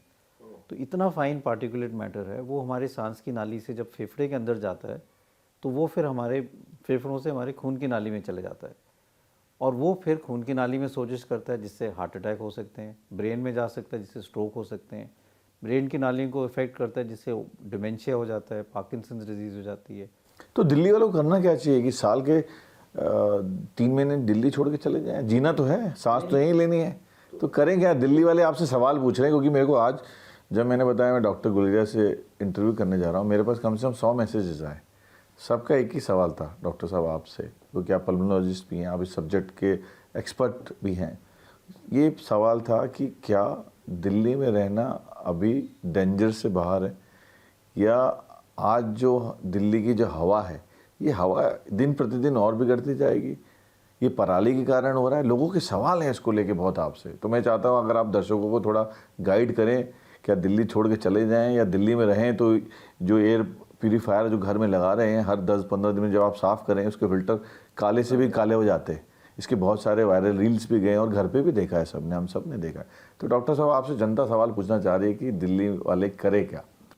तो देखो, इसका 2 इश्यूज़ हैं। एक इशू है कि शॉर्ट टर्म और एक लॉन्ग टर्म। लॉन्ग टर्म हमें सोल्यूशन ढूंढना है जो सस्टेनेबल हो। अगर हम ये कहें कि दिल्ली छोड़ दें तो वो कोई सोल्यूशन नहीं है, सब लोग दिल्ली नहीं छोड़ सकते, और दिल्ली छोड़ना एक सोल्यूशन नहीं हुआ। ये तो हुआ कि आप प्रॉब्लम से भाग रहे हैं, तो प्रॉब्लम में रहिए आप। तो आपको प्रॉब्लम का सोल्यूशन ढूंढना है, और प्रॉब्लम का सोल्यूशन ये है कि हम कैसे अपना, और ये प्रॉब्लम तो मैं आपको 2-3 एग्जांपल पहले देता हूँ कि अगर हम चाइना की बात करें, चाइना में भी ओलंपिक्स के टाइम पोल्यूशन इतना ही ख़राब था, लेकिन उन्होंने उसको ठीक किया। अगर हम दिल्ली की बात करें, कैसे ठीक है डॉक्टर साहब? उन्होंने स्ट्रिक्ट लेजिस्लेशन लाए, गुड क्वालिटी फ्यूल लाए, एमिशन देखा किया, नियम कानून बनाए उस तरीके नियम कानून बनाए। दिल्ली की मैं बात करता हूँ, अगर हम 98-99 की बात करें तो दिल्ली में एयर क्वालिटी इतनी ख़राब थी। फिर उसमें बहुत इश्यूज बने, सुप्रीम कोर्ट ने भी किया और गवर्नमेंट ने भी CNG अंदर लाए। सारी जो पब्लिक व्हीकल्स थी, टैक्सीज थी, बसेस थी, सब में CNG आया। तब मुझे याद है लोग कहते थे कि CNG तो सक्सेस ही नहीं होगा, पेट्रोल लाइनें लग जाएंगी CNG भरने के लिए। लेकिन अगर हम डेटा देखें, क्योंकि उस टाइम भी हम पोल्यूशन की स्टडीज़ कर रहे थे, तो एयर क्वालिटी एकदम बेटर हो गई, और कुछ साल एयर क्वालिटी ठीक रही। तो अगर हम सस्टेनेबल सोल्यूशन ढूंढें तो दिल्ली में भी सोल्यूशन हो सकता है। लेकिन उसके बाद फिर कंस्ट्रक्शन भी शुरू हो गया, आई थिंक एशियाड गेम्स या कुछ गेम्स शुरू हुई, उसके बाद ये डीजल गाड़ियाँ आने लगी, तो आस्ता आस्ता जो एयर क्वालिटी बेटर हुई थी वो फिर से ख़राब होने लगी, और हमने फिर उसमें आगे सस्टेनेबल सोल्यूशन नहीं ढूंढा। तो सस्टेनेबल, अगर हम गाड़ियों की बात करें तो जो दुनिया के और शहर हैं उनमें ऐसा नहीं है कि गाड़ियाँ कम हैं, लेकिन पोल्यूशन, एयर क्वालिटी भी वहाँ बहुत अच्छा रहता है। क्योंकि अगर फ्यूल अच्छा हो, एमिशन को हम रोक पाएँ, हम इन्वायरमेंटली फ्रेंडली सिटी बनाएं जिसमें हम लोगों के लिए साइकिल ट्रैक बनाएं, वॉकिंग ट्रैक बनाएं, लोगों को मौका तो दो करने के लिए। यस। और लोग कॉन्शियस हों कि हमें अपना, we have to do decrease our carbon footprint, और उसके लिए हम उनको इंसेंटिव दें, तो एक सस्टेनेबल सोल्यूशन। अगर आपको सरकारी अधिकारी देख रहे हैं, आपको 2-3 जो नीति डायरेक्ट करते हैं, बनाते हैं, 3 इजी स्टेप आप क्या सजेस्ट करेंगे अगर आपको और हमको देख रहे हैं आज? 3 स्टेप में बताइए क्या करें जो दिल्ली वाले रिलैक्स हो जाएं। तो जैसे मैंने कहा ये तो लॉन्ग टर्म सोल्यूशन है, तो हमें एक लॉन्ग टर्म प्लान बनाना चाहिए कि हम हर साल अपना एमिशन कैसे कम करें, चाहे वो ई कार्स हो, ई व्हीकुलर ट्रैफिक हो, अगर पराली है तो उसको कैसे हम सस्टेनेबल फार्मर्स के साथ। आप तो बोल रहे हो वाहनों को कैसे कंट्रोल कर सकते हैं, ऑड इवन वापस लाना चाहिए दिल्ली में। ऑड इवन का लॉन्ग टर्म फायदा नहीं है, शॉर्ट टर्म सोल्यूशन है। हम उसका डेटा भी इतना स्ट्रांग नहीं है कि उसमें फायदा हो। ऑड इवन चलो निकाल देते हैं, आप बोल रहे हो कि एमिशन अपने को कम करना, पर कैसे होगा वो कम? सो लेट से हम ज़्यादा इलेक्ट्रिक व्हीकल को पुश करें, जो सरकार कर भी रही है। तो वो कर रही है उसके, और हम व्हीकुलर जो पेट्रोल है उसमें एमिशंस ऐसे करेंगे जिससे वो पोल्यूशन कम करें। स्ट्रिक्ट लेजिस्लेशन लें और इम्प्लीमेंटेशन करें जो कंस्ट्रक्शन हो रही है। जो पराली है उस पर ध्यान रखें। जी, पराली सबसे बड़ा कारण है, एक कारण पराली भी है। तो ये जो सारी चीज़ें हैं, इसको अगर हम रूट कॉज को देखें और हम ऐसी चीज़ें बनाएं जो पब्लिक ट्रांसपोर्ट को सपोर्ट करती हैं, जो लोग ये कहें कि हाँ I would prefer to go by public transport rather instead of taking my car alone sitting in a one car. तो अगर हम वो कर सकते हैं तो फिर ऑटोमेटिकली एयर जो पोल्यूट सोर्स से जो एमिशन है वो कम होने लगेगी और हम ग्रेजुअली उसको कम कर पाएंगे। तो ये सस्टेनेबल सोल्यूशन होगा। लॉन्ग टर्म सोल्यूशन की बात कर रहे हो आप, पर शॉर्ट टर्म सोल्यूशन क्या है गुलेरिया साहब? शॉर्ट टर्म सोल्यूशन तो यही है कि हम कुछ ना कुछ मेजर्स लाएं जिससे एकदम एक जैसे विंटर्स में कम हो पाए, जिससे एमिशन कम कर पाए। बट शॉर्ट टर्म सोल्यूशन कुछ चल नहीं रहा है क्योंकि हम बहुत करके देख लिया, ऑड इवन करके देख लिया, पराली की बातें कर ली, पराली से ये कर देंगे वो कर देंगे, वो हो नहीं रहा है। तो इच्छा शक्ति की कमी लगती है आपको कहीं ना? इम्प्लीमेंटेशन और विल होना चाहिए। विल होना चाहिए। सरकार को ये समझना चाहिए कि अगर ये आगे आने वाले जनरेशन्स को हम इम्पैक्ट करेंगे किसी न किसी तरीके से, अगर इसको अभी कंट्रोल नहीं किया। मेरे पास बहुत सारे सवाल आए, तो एक सवाल बड़ा इंटरेस्टिंग था डॉक्टर साहब। तो किसी ने मुझे मैसेज भेजा कि डॉक्टर साहब से पूछना कि आज की डेट में दिल्ली वालों के लिए सिगरेट पीना खतरनाक है या हवा लेना, सांस लेना दिल्ली में क्या खतरनाक है हमारे लिए? तो ये एक इसमें डेटा भी है कि एक जो स्टडी हुई थी जिसने बर्डन ऑफ डिजीज़ में, उसने ये देखा थी अब जो लोगों को फेफड़े ख़राब हो रहे हैं, ब्रोंकाइटिस हो रहा है या जो हार्ट की प्रॉब्लम हो रही है, वो उसका स्मोकिंग से ज़्यादा लिंक है या पोल्यूशन से ज़्यादा लिंक है। और डेटा ये सजेस्ट कर रहा है कि इंडिया में पोल्यूशन से ज़्यादा लिंक है और सिगरेट स्मोकिंग से कम लिंक है। अच्छा, स्मोकिंग से इतना डैमेज नहीं हो रहा जितनी आपकी हवा ले रहे हो उससे डैमेज हो रहा है। This is interesting. Disability adjusted life years का डेटा था, वो ये सजेस्ट करता है कि हमारे को जो आजकल डैमेज है वो क्योंकि। तो आपने जवाब नहीं दिया, सिगरेट पीना चाहिए या हवा लेनी चाहिए? हवा तो आपको नेसेसरी है, हवा तो आप छोड़ नहीं कर सकते। सिगरेट तो आप रोक सकते हो, पर हवा तो आप सांस लेना तो बंद नहीं कर सकते। पर ये सच है डॉक्टर साहब कि जो हम हवा ले रहे हैं आज की दिल्ली में, एक दिन में हम 17 सिगरेट पी जाते हैं बिना। तो एस्टिमेट है, it varies from 10 to 17। But ये बात सही है कि आप पैसिव स्मोकिंग कर रहे हो। पैसिव स्मोकिंग कर रहे हो, हवा लेते हुए सिर्फ 17 सिगरेट आप अनजाने में पी जा रहे हो। हाँ, जो इन terms of pollution, which is very scary. Doctor साहब मैं एक चीज़ सवाल और पूछ पाऊँगा, क्योंकि आप पल्मोनोलॉजिस्ट भी हैं और आप इस सब्जेक्ट के एक्सपर्ट हैं। लंग्स को डिटॉक्स कैसे करें? आज डेट में डिटॉक्स की भाषा बहुत लंबी तेज चल पड़ी है। लोग अल्कलाइन वाटर पीते हैं, नींबू, अदरक और क्या खीरा काट के रख दो, 12 घंटे पानी अल्कलाइन हो जाता है। लंग्स को कैसे डिटॉक्स हो सकता है? लंग्स को डिटॉक्स कैसे करना है? लंग्स को डिटॉक्स करने के लिए ऐसा कोई मेथड नहीं है। सिर्फ ये होता है कि अगर आप ब्रीदिंग एक्सरसाइज करो, चाहे योगा करो, प्राणायाम करो अच्छी हवा पे, तो आप लंग की कैपेसिटी बढ़ा सकते हो और उससे आपकी लंग की जो है ब्रीदिंग है वो ज़्यादा कंफर्टेबल हो जाती है। बहुत साल पहले हमने एस्थमा वाले पेशेंट्स में स्टडी की थी जिसमें हमने देखा था कि उनको हम ब्रीदिंग एक्सरसाइज कराएं, प्राणायाम कराएं, योगा कराएं। एक पंडित जी थे छतरपुर मंदिर के, वो उनके साथ किया था हमने, और हमने ये देखा कि अगर हम इसको कंबाइन करें तो इवन अस्थमा कंट्रोल बेटर हो जाता है, ख़त्म नहीं होता लेकिन अस्थमा की दवाई कम हो जाती है, क्योंकि आप अपनी लंग को की कैपेसिटी बढ़ा सकते हो, ब्रीदिंग बेटर कर सकते हो। तो अगर आप डिटॉक्स की बात करें तो आपका ब्रीदिंग जो है उससे आप उसको बेटर कर सकते हो। पर आपने अस्थमा की बात करी, तो भारत में अभी सीओपीडी और अस्थमा के केसेस बढ़ रहे हैं, ये दोनों में अंतर क्या है? सीओपीडी मतलब लंबे समय तक जो सांस की बीमारी होती है, अपने दर्शकों के लिए मैं बता दूं, उसको सीओपीडी कहते हैं। तो ये दोनों में अंतर क्या है और ये बढ़ रहे हैं भारत में, इसके प्रति आपका क्या कहना है? अस्थमा तो थोड़ा हद तक एलर्जिक प्रॉब्लम है जो कई लोगों में बचपन में हो जाती है, अडल्ट लाइफ में होती है, और ये सीजनल रहती है कि मौसम बदला या आपको किसी चीज़ से एक्सपोजर हुआ, उससे आपको एलर्जन एक्सपोजर हुआ तो आपको सांस की तकलीफ होने लगी, छाती से आवाज़ आने लगी, जुकाम नज़ला छींकें होने आई, तो ये दमे टाइप की बीमारी होगी। सीओपीडी का मतलब क्रॉनिक ऑब्स्ट्रक्टिव पल्मोनरी डिजीज़, तो क्रॉनिक डिजीज़ है, प्रोग्रेस करती है। दमा कई दफ़ा अगर उसको ठीक ट्रीट किया जाए तो प्रोग्रेस नहीं करता, ठीक रहता है। सीओपीडी मेनली जो लिंक था पहले, उसका लिंक स्मोकिंग के साथ था। एक और जो भारत में हमने पहले लिंक देखते थे जो अब कम हो रहा है वो था इंडोर एयर पोल्यूशन। जो लड़कियां थी, महिलाएं थी जो घर पे चूल्हा पे खाना बनाती थी, तो चूल्हा से, लकड़ी से और गोबर से जब खाना बनता था तो वो किचन में बनता था, उसमें धुआं भी होता था, तो खाना बनाते समय वो सारा धुआं उनके फेफड़ों में चला जाता था, और कई दफ़ा वो कई साल खाना बनाते थे इन किचन जिनकी वेंटिलेशन अच्छी नहीं थी, तो उससे भी उनको बाद में जाके सीओपीडी हो जाता था। तो सिगरेट स्मोकिंग या इंडोर एयर पोल्यूशन से। अब जो डेटा आ रहा है वो ये भी कह रहा है कि आउटडोर एयर पोल्यूशन जो है, जो अब हम सांस लेते हैं, उससे भी सीओपीडी हो सकता है, जिससे आपके लंग्स आस्ते आस्ते ख़राब हो जाते हैं और लंग की कैपेसिटी कम होने लगती है। जब घर में खांसी हो जाती है सूखी किसी को भी, तो पहले घरेलू इलाज कर लो। कुछ हद तक कुछ घरेलू नुस्खों में फ़ायदा है कि अगर आप पेशेंट बिना डॉक्टर के भी ठीक हो जाए तो वो बेस्ट है। हार्ट अटैक आने से पहले क्या बॉडी आपको सिग्नल देती है? 10,000 स्टेप चलना सुबेरे आपके हैप्पी हार्ट के लिए बहुत ज़रूरी है। Walking is good, AIIMS is not meant for जुकाम नज़ला या थोड़ी सी माइनर प्रॉब्लम हो, तो एक रेफरल सिस्टम होना चाहिए। आपको लग रहा है कि इंडिया का जो डॉक्टर और पेशेंट रेशियो ठीक है अभी? अगर फेफड़े बात कर सकते तो क्या कहते हैं अभी? वो तो बात नहीं कर रहे होते, खांस रहे होते। अल्कोहल को डॉक्टर भी प्रिस्क्राइब करते हैं कि पीना चाहिए, तो ये सच है, ये मिथ है? पर हफ्ते में 60 ml पी सकते हैं, 120 ml पी सकते हैं। नींद जो होती है, कहते हैं लोग 6 घंटे लेनी चाहिए या 8 घंटे, दोनों में से क्या बेटर है अपनी बॉडी के लिए? तो अगर हम नींद की बात करें तो we are as a human race. अगर डॉक्टर गुलेरिया को एक दिन के लिए हेल्थ मिनिस्टर बना दे तो पहला काम क्या करोगे आप? जब आपको मैं 3 सब नाम लूँगा, आपको एक लाइन बोलनी है बिना सोचे। कि जीना यहाँ, मरना यहाँ, उसके सिवा जाना कहाँ।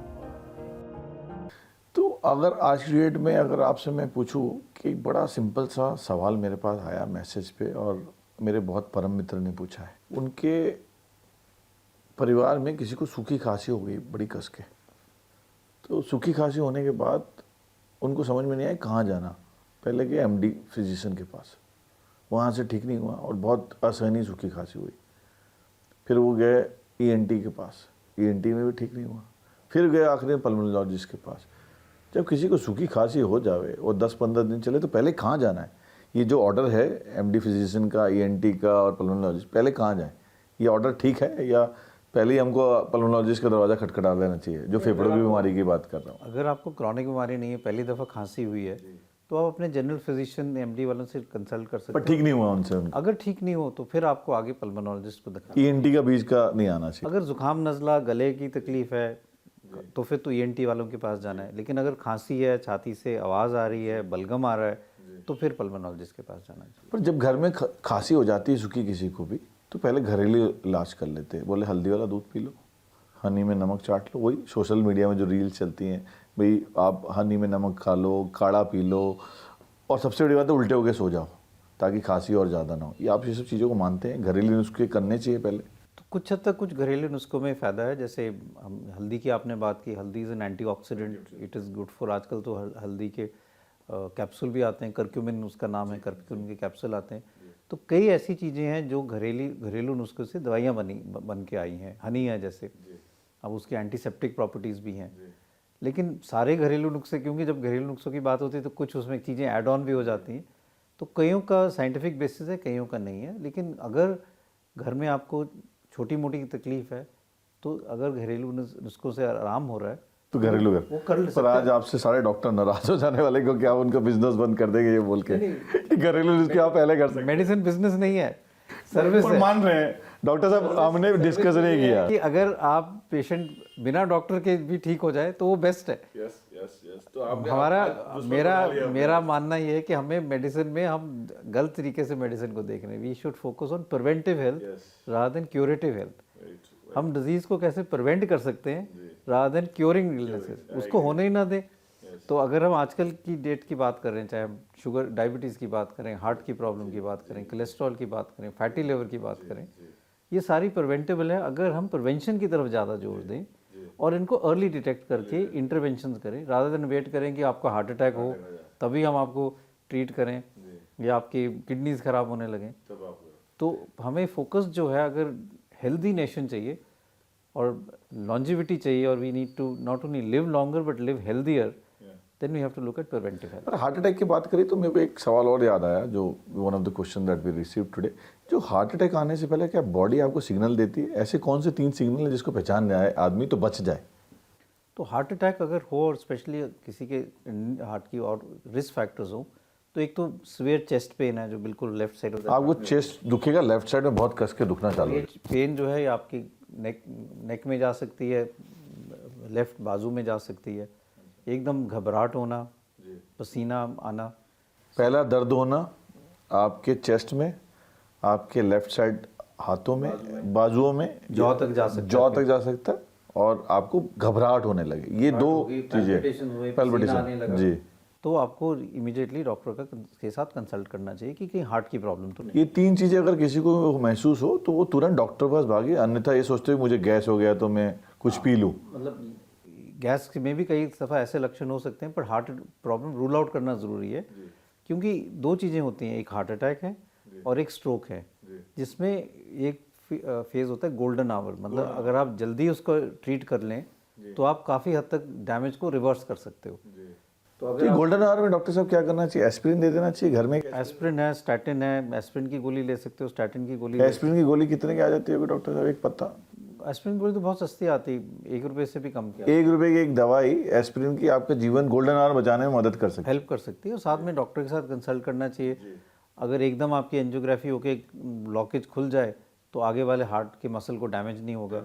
अगर कहीं स्ट्रोक हुआ है, अधरंग पासा कमज़ोर हो रहा है और आप एकदम हॉस्पिटल पहुंचे, कोई उन्होंने आपको दवाई दी जिससे वो खुल जाए, तो आगे वाले ब्रेन में के जो सेल्स हैं, न्यूरॉन्स को, वो भी डैमेज नहीं होगा।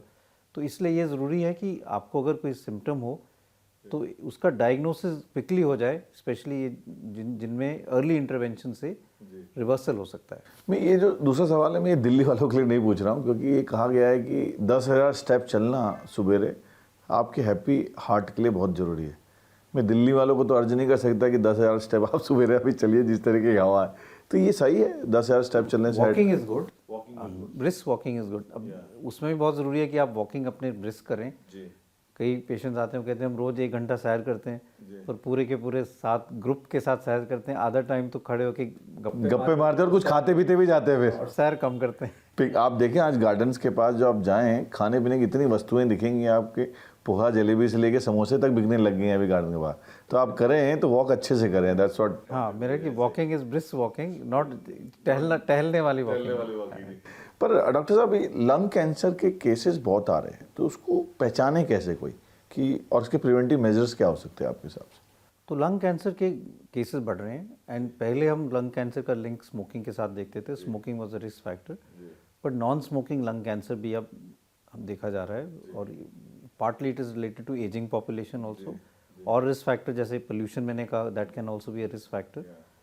सिम्टम्स उसके ये होते हैं कि अगर आपको खांसी हो रही है, खांसी में ब्लड आ रहा है, सांस की तकलीफ हो रही है, वज़न कम हो रहा है, बुखार आ रहा है जो सेटल नहीं हो रहा है, पर कई सिम्टम्स लंग कैंसर के बहुत नॉन स्पेसिफिक होते हैं, और कुछ पेशेंट्स ऐसे आते हैं जिनका मतलब डायग्नोसिस जब हो पाता है तो काफ़ी एडवांस स्टेज में हो जाते हैं।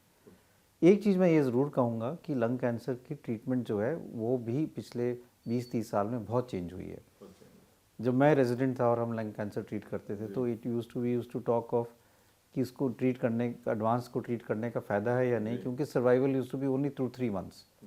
अब हम लंग कैंसर की ऐसे बात करते हैं कि एक क्रॉनिक डिजीज़ है, हमारे पास टारगेटेड थेरेपी है, इम्यूनोथेरेपी है, कई नई दवाइयाँ हैं जिससे हम इसको काफ़ी हद तक कंट्रोल कर सकते हैं। रेडियोथेरेपी बड़ी सोफिस्टिकेटेड है। तो लंग कैंसर अगर ट्रीट हो जाए, डायग्नोज हो जाए, तो उसके बहुत ट्रीटमेंट स्ट्रैटेजीज हैं और पेशेंट्स अब कई साल ट्रीटमेंट के साथ, अगर समय पे डायग्नोस हो जाए तो यू कैन समय पे डायग्नोज हो जाए तो it is response is much better. पर ये आर्टिफिशियल इंटेलिजेंस का ज़माना है। आप जहाँ जाएं एआई की बातें हो रही हैं, विदेश में, देश में। पर ये बीमारियों को पहचानने में और क्यूर करने में मदद करेगा, आपको लगता है आर्टिफिशियल इंटेलिजेंस? तो AI combined with clinical skills can be useful. इसके प्लसेस एंड माइनसेस भी हैं, क्योंकि एआई जो आप उसमें डेटा डालते हो उस पर डिपेंड करता है। अगर आपने वेस्टर्न डेटा डाला है तो इंडियन पॉपुलेशन में ना चले, तो आपको अपना डेटा चाहिए। लेकिन yes, it is much more accurate. और कई चीज़ें हैं जैसे रेडियोलॉजी है, जहाँ पे आपने सीटी स्कैन देखना है, AI can sometimes see it better than human आई, क्योंकि उसकी रीडिंग वो ज़्यादा कर सकता है। माइक्रोस्कोप में स्लाइड्स देखनी है पैथोलॉजी वालों में, एआई कैन पिकअप सेल्स मोर, अगर उसकी ट्रेनिंग अच्छी है। एआई का ट्रेनिंग का सारा इशू है देन ह्यूमन आई। सो कई दफ़ा ऐसी चीज़ें हैं जो एआई कैन सप्लीमेंट। और जब कई स्क्रीनिंग टूल्स चाहिए, जैसे आपका एक्सरे है, अब एआई यूज़ हो रहा है, टीबी में भी यूज़ हो रहा है, नोड्यूल्स में भी यूज़ हो रहा है, कि आपने एक्सरे एआई के थ्रू रन किया, वो एटलीस्ट क्लासीफाई कर देगा कि आपने 1000 एक्सरे देखे, ये नॉर्मल थे, ये अब नॉर्मल है। तो आप फिर क्विकली अब नॉर्मल वालों पे ज़्यादा फोकस कर सकते हैं, नॉर्मल वालों पे इतना फोकस करने की ज़रूरत नहीं है। तो it can help in better screening. आप एआई का आपको मानना है कि technology and AI can really help if you have a human skill also involved in it, तो then you become a very good combination as well. अभी मैं AIIMS के बारे में बात करता हूँ आपसे। अभी इंडिया में, अगर मैं गलत नहीं तो 20 एम्स हैं या 6 अंडर कंस्ट्रक्शन है और 22 गवर्नमेंट बनाने जा रही है, और जो बताया गया। आपको लगता है इतनी बड़ी आबादी, 140-150 करोड़ की जो हमारी जनसंख्या है, उसके लिए एम्स पर्याप्त है इतने? तो एम्स के साथ साथ जो रीजनल मेडिकल कॉलेजेस हैं, अगर वो अपग्रेड हो तो then one can provide good medical care. AIIMS का जो मैंडेट है वो थोड़ा सा अलग है। एम्स का मैंडेट पेशेंट देखने के अलावा रिसर्च भी है और ट्रेनिंग भी है। सो रिसर्च का मतलब to do region specific research, कि जो वहाँ की बीमारियाँ, वहाँ की प्रॉब्लम्स हैं, उसमें हम कैसे सोल्यूशन ढूंढ सकते हैं। ट्रेनिंग का ये मतलब कि हम और कैसे लोगों को ट्रेन कर सकते हैं जो एम से बाहर निकल के और इंस्टीट्यूशन को डेवलप कर पाएँ, चाहे वो स्टेट मेडिकल कॉलेज हो या डिस्ट्रिक्ट हॉस्पिटल्स हो। तो वो भी एक मैंडेट है, how to train people to become good work force. तो एम्स का जो है वो ट्रिनिटी ऑफ मिशन जो हम कहते हैं, patient care, research and also training, वो आई थिंक एम्स का जो मैंडेट है वो थोड़ा सा अलग है। लेकिन साथ साथ अगर उसको हम लिंक कर दें training of medical colleges, other institutions, तो फिर एक नेटवर्क बन सकता है जो कॉम्प्रिहेंसिव हेल्थ केयर प्रोवाइड कर सकता है। पर एम्स की बात मैं इसलिए कह रहा हूँ कि एम्स पे न जाने क्यों, क्योंकि जब हम भी कभी भी देखते हैं कोई भी नेता, मंत्री बीमार होते हैं तो सबसे पहले न्यूज़ आती है कि एम्स में इन्हें भर्ती कराया गया। तो इसलिए दिल्ली या उनके सटे इलाकों से किसी को भी कुछ एक बहुत बड़ी बीमारी हो जाए तो एम्स में आने की कोशिश करता है वो। और एम्स में इतना जल्दी एडमिशन मिलता नहीं है अनटिल आप जानते हो किसी को। ये क्यों है? एम्स तो बनाया गया इसी पर्पज से था कि लोगों को ज़रूरत पड़े तो एम्स आ सके, तो वहाँ एडमिशन लेना आज भी बहुत डिफ़िकल्ट है। तो इसलिए है क्योंकि देखो, जब एम्स बना था तो एम्स का यही, जैसे मैंने कहा, ट्रिनिटी ऑफ मिशन था। और मैं ये पहले भी कहता था और ये कहता हूँ कि AIIMS is paying the price of being too good. कि एम्स क्या, रिसर्च और एकेडमिक्स ने उसको इस स्तर पे लेके आया कि वो it was became the beacon of hope.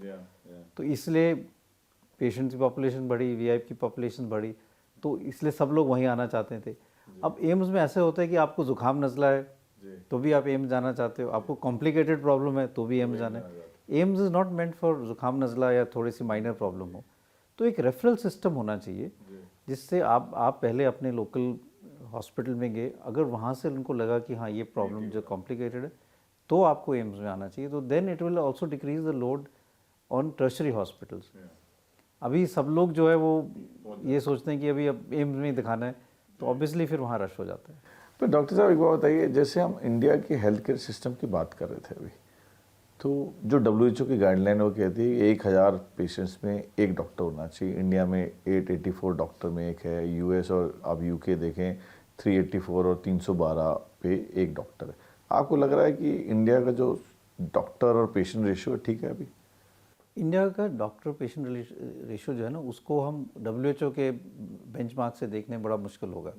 दूसरे देशों को देख लेते हैं, यूएस और यूके देख लीजिए आप। 2 इश्यूज हैं 312 और 384 है। उसमें।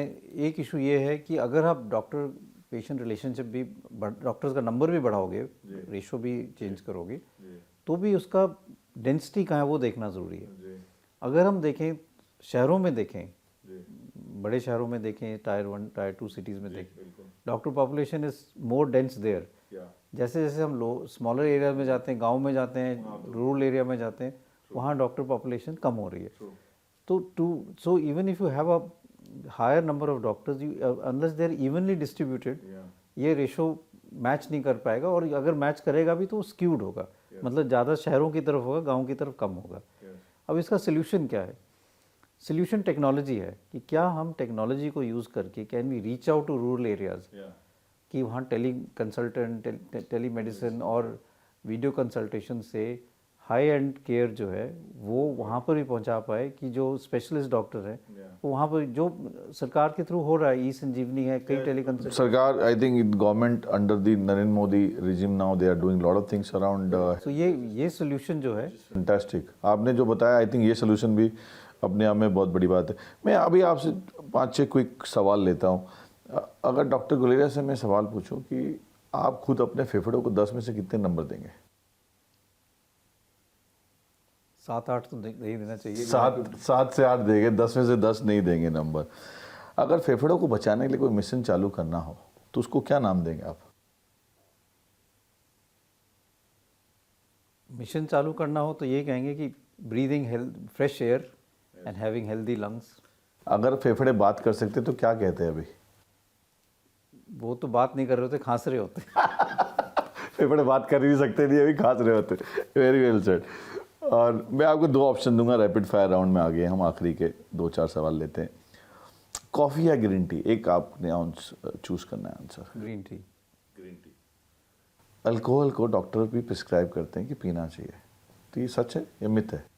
अल्कोहल डॉक्टर प्रिस्क्राइब करते हैं कि in mild amount, in certain illnesses it does help, but it can also lead to addiction and liver problems. पर हफ्ते में 60 ml पी सकते हैं, 120 ml पी सकते हैं? तो कुछ स्टडीज़ कहते हैं कि 60 ml अगर हफ्ते में एक दफ़ा पियो तो वो आपके हेल्थ के लिए ठीक है, लेकिन आदत नहीं पड़नी चाहिए और एडिक्शन नहीं होना चाहिए। और अल्कोहल पानी के साथ, बिना पानी के? ये तो बहुत कॉम्प्लिकेटेड सवाल हो ये गया। सवाल आए हैं हमारे पास, इसलिए हम पूछ रहे हैं आपसे, दर्शकों के सवाल है। इस पे तो कुछ रिसर्च करके ही बताना पड़ेगा कि खैर, तो डॉक्टर गुलेरिया की क्या चॉइस है, विथ वाटर विदाउट वाटर? नहीं, मैं तो वैसे ही कम अल्कोहल लेता हूँ, but if I would take it with water और सोडा। पर डॉक्टर साहब, एक मिथ है कि ये कहा गया है कि, और लोग कहते हैं कि मैं स्ट्रेस में हूँ तो मैं अल्कोहल पी लूँगा और मुझे नींद आ जाएगी, ये ऐसा होता है क्या? ऐसा नहीं, alcohol can decrease your stress, but it is not a solution for decreasing. Can decrease your stress, alcohol आपका स्ट्रेस नीचे ले जा सकते हो? कि दर्शक आज हमें सुन रहे हैं सारे। तो अल्कोहल से ये होगा कि अगर आप अल्कोहल से you are let's say becoming more intoxicated, तो फिर आपको अपना स्ट्रेस के बारे में सोचने का इतना वो टेंशन नहीं होगी। ठेकों में लाइनें लग जाएंगी आपकी हमारी बातें सुन के। ये तो ये कहना है कि अभी अगर ये कुछ मामूली सी प्रॉब्लम है, फिंसी है, तो उसके लिए पूरा चीरा दे के उसको ठीक कर ले, तो वो कोई सोल्यूशन नहीं हुआ है। पर उससे, ये स्टडी कहती है उससे स्ट्रेस नीचे आता है अल्कोहल से? अल्कोहल से आपके थॉट प्रोसेस, ब्रेन में जो वैसोडाइलेटेशन होती है, जो थॉट प्रोसेस है, उसमें चेंजेस तो आते हैं। इसलिए देखो, पीपल विल, इसमें 2 इश्यूज आते हैं, स्मोकिंग और alcohol. Why do people smoke if it is harmful? क्योंकि smoking is addictive and some people say it helps for them to concentrate. But does science supports this, alcohol वाला, that what we spoke, कि decrease करता है stress? Science, it is not a stress buster, it just makes you more, gives you high, it makes you more euphoric. तो नींद जो होती है, कहते हैं लोग 6 घंटे लेनी चाहिए या 8 घंटे, दोनों में से क्या बेटर है अपनी बॉडी के लिए? सो अगर हम नींद की बात करें तो we are as a human race are sleeping less. अगर हम 50 या 100 साल पहले की बात करें तो one was sleeping 8 to 9 hours a day। अगर हम अभी का डेटा देखें तो average sleeping hours has come to 5 to 6 hours a day, which is dangerous. which is less. Studies suggest that you need at least 7 to 8 hours of sleep a day, and this is also good for your health. So जब हम stress की बात करते हैं, जब हम ये non communicable disease की बात करते हैं, चाहे डायबिटीज़ हो, चाहे हार्ट की प्रॉब्लम हो, good quality sleep of at least 7 hours is something which is also very 7 to 8 hours is always. but there is always a variation. Some people will get away with 6 hours, some will need 8 hours.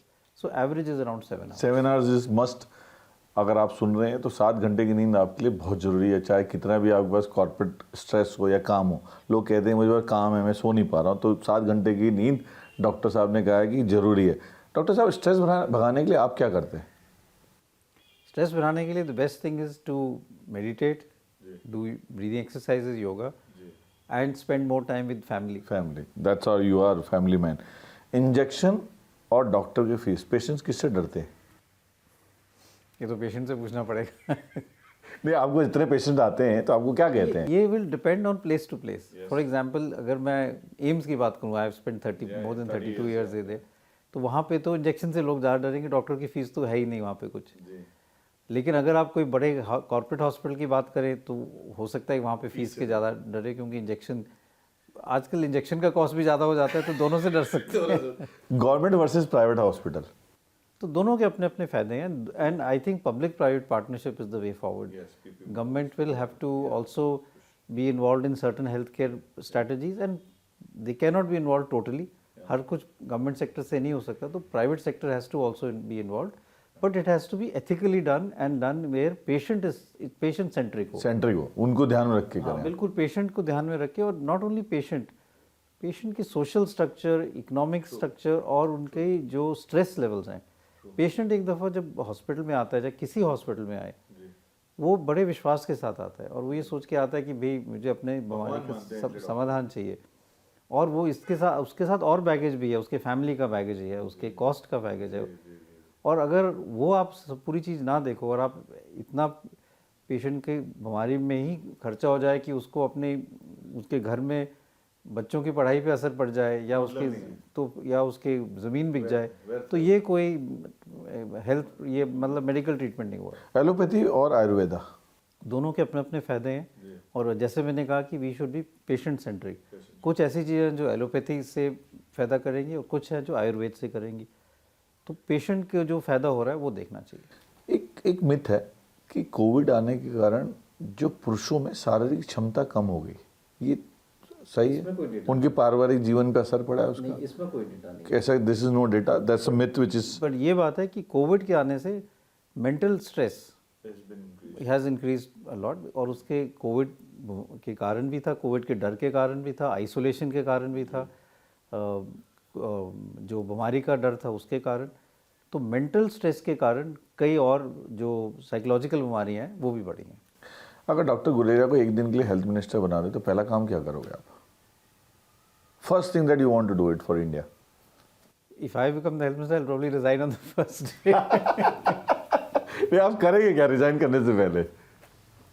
एक काम जो आप चाहते हैं, doctor Guleria चाहता है, जो देश में हो, विश्व में हो, जिसके लिए आपका एक सपना है, क्या काम करना चाहेंगे आप?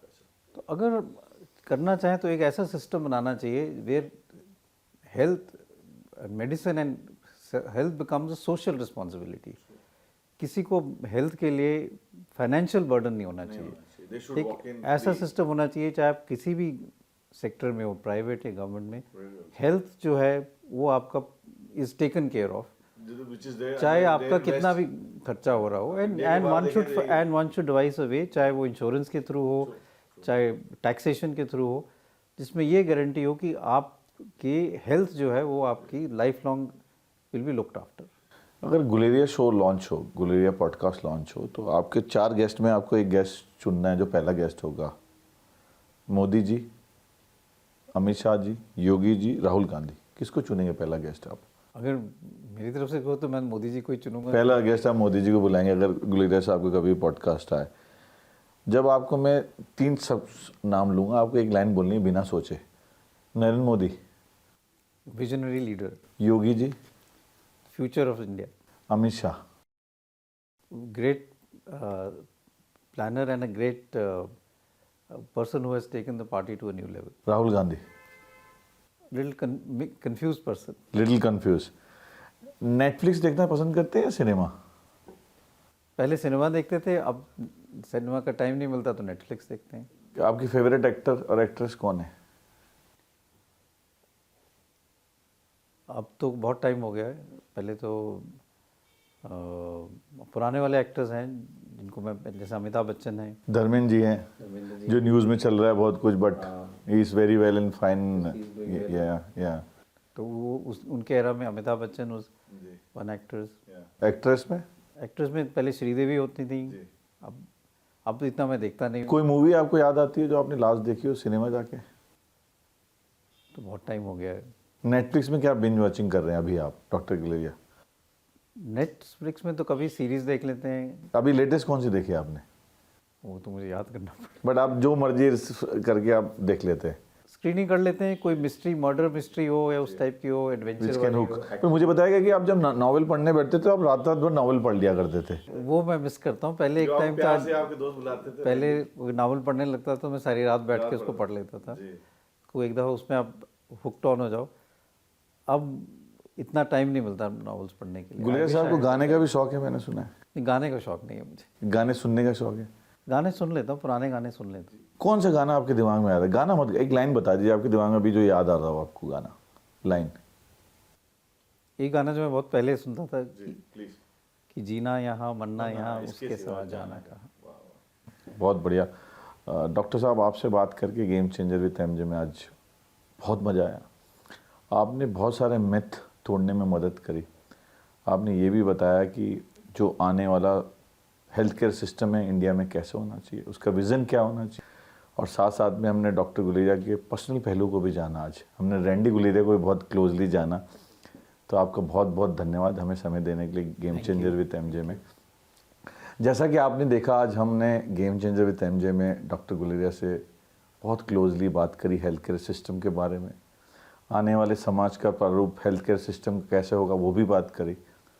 आपकी ताकत ही हमारा सबसे बड़ा ध्येय है। गेम चेंजर विद एमजे को यूट्यूब में जाके आप सब्सक्राइब करें और हमारी हिम्मत ऐसे ही बढ़ाते रहें और देखते रहिए भारत 24 में game changer with MJ. Thank you very much.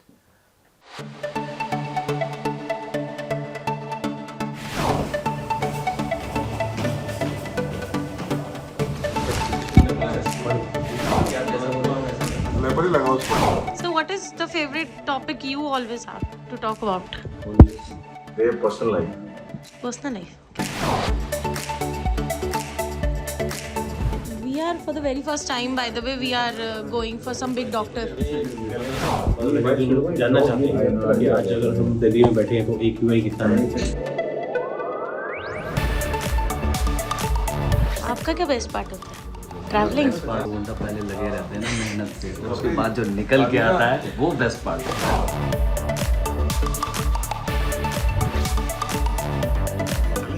चलिए।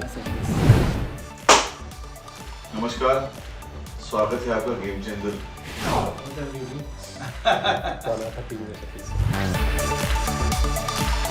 Surprising for me, it shows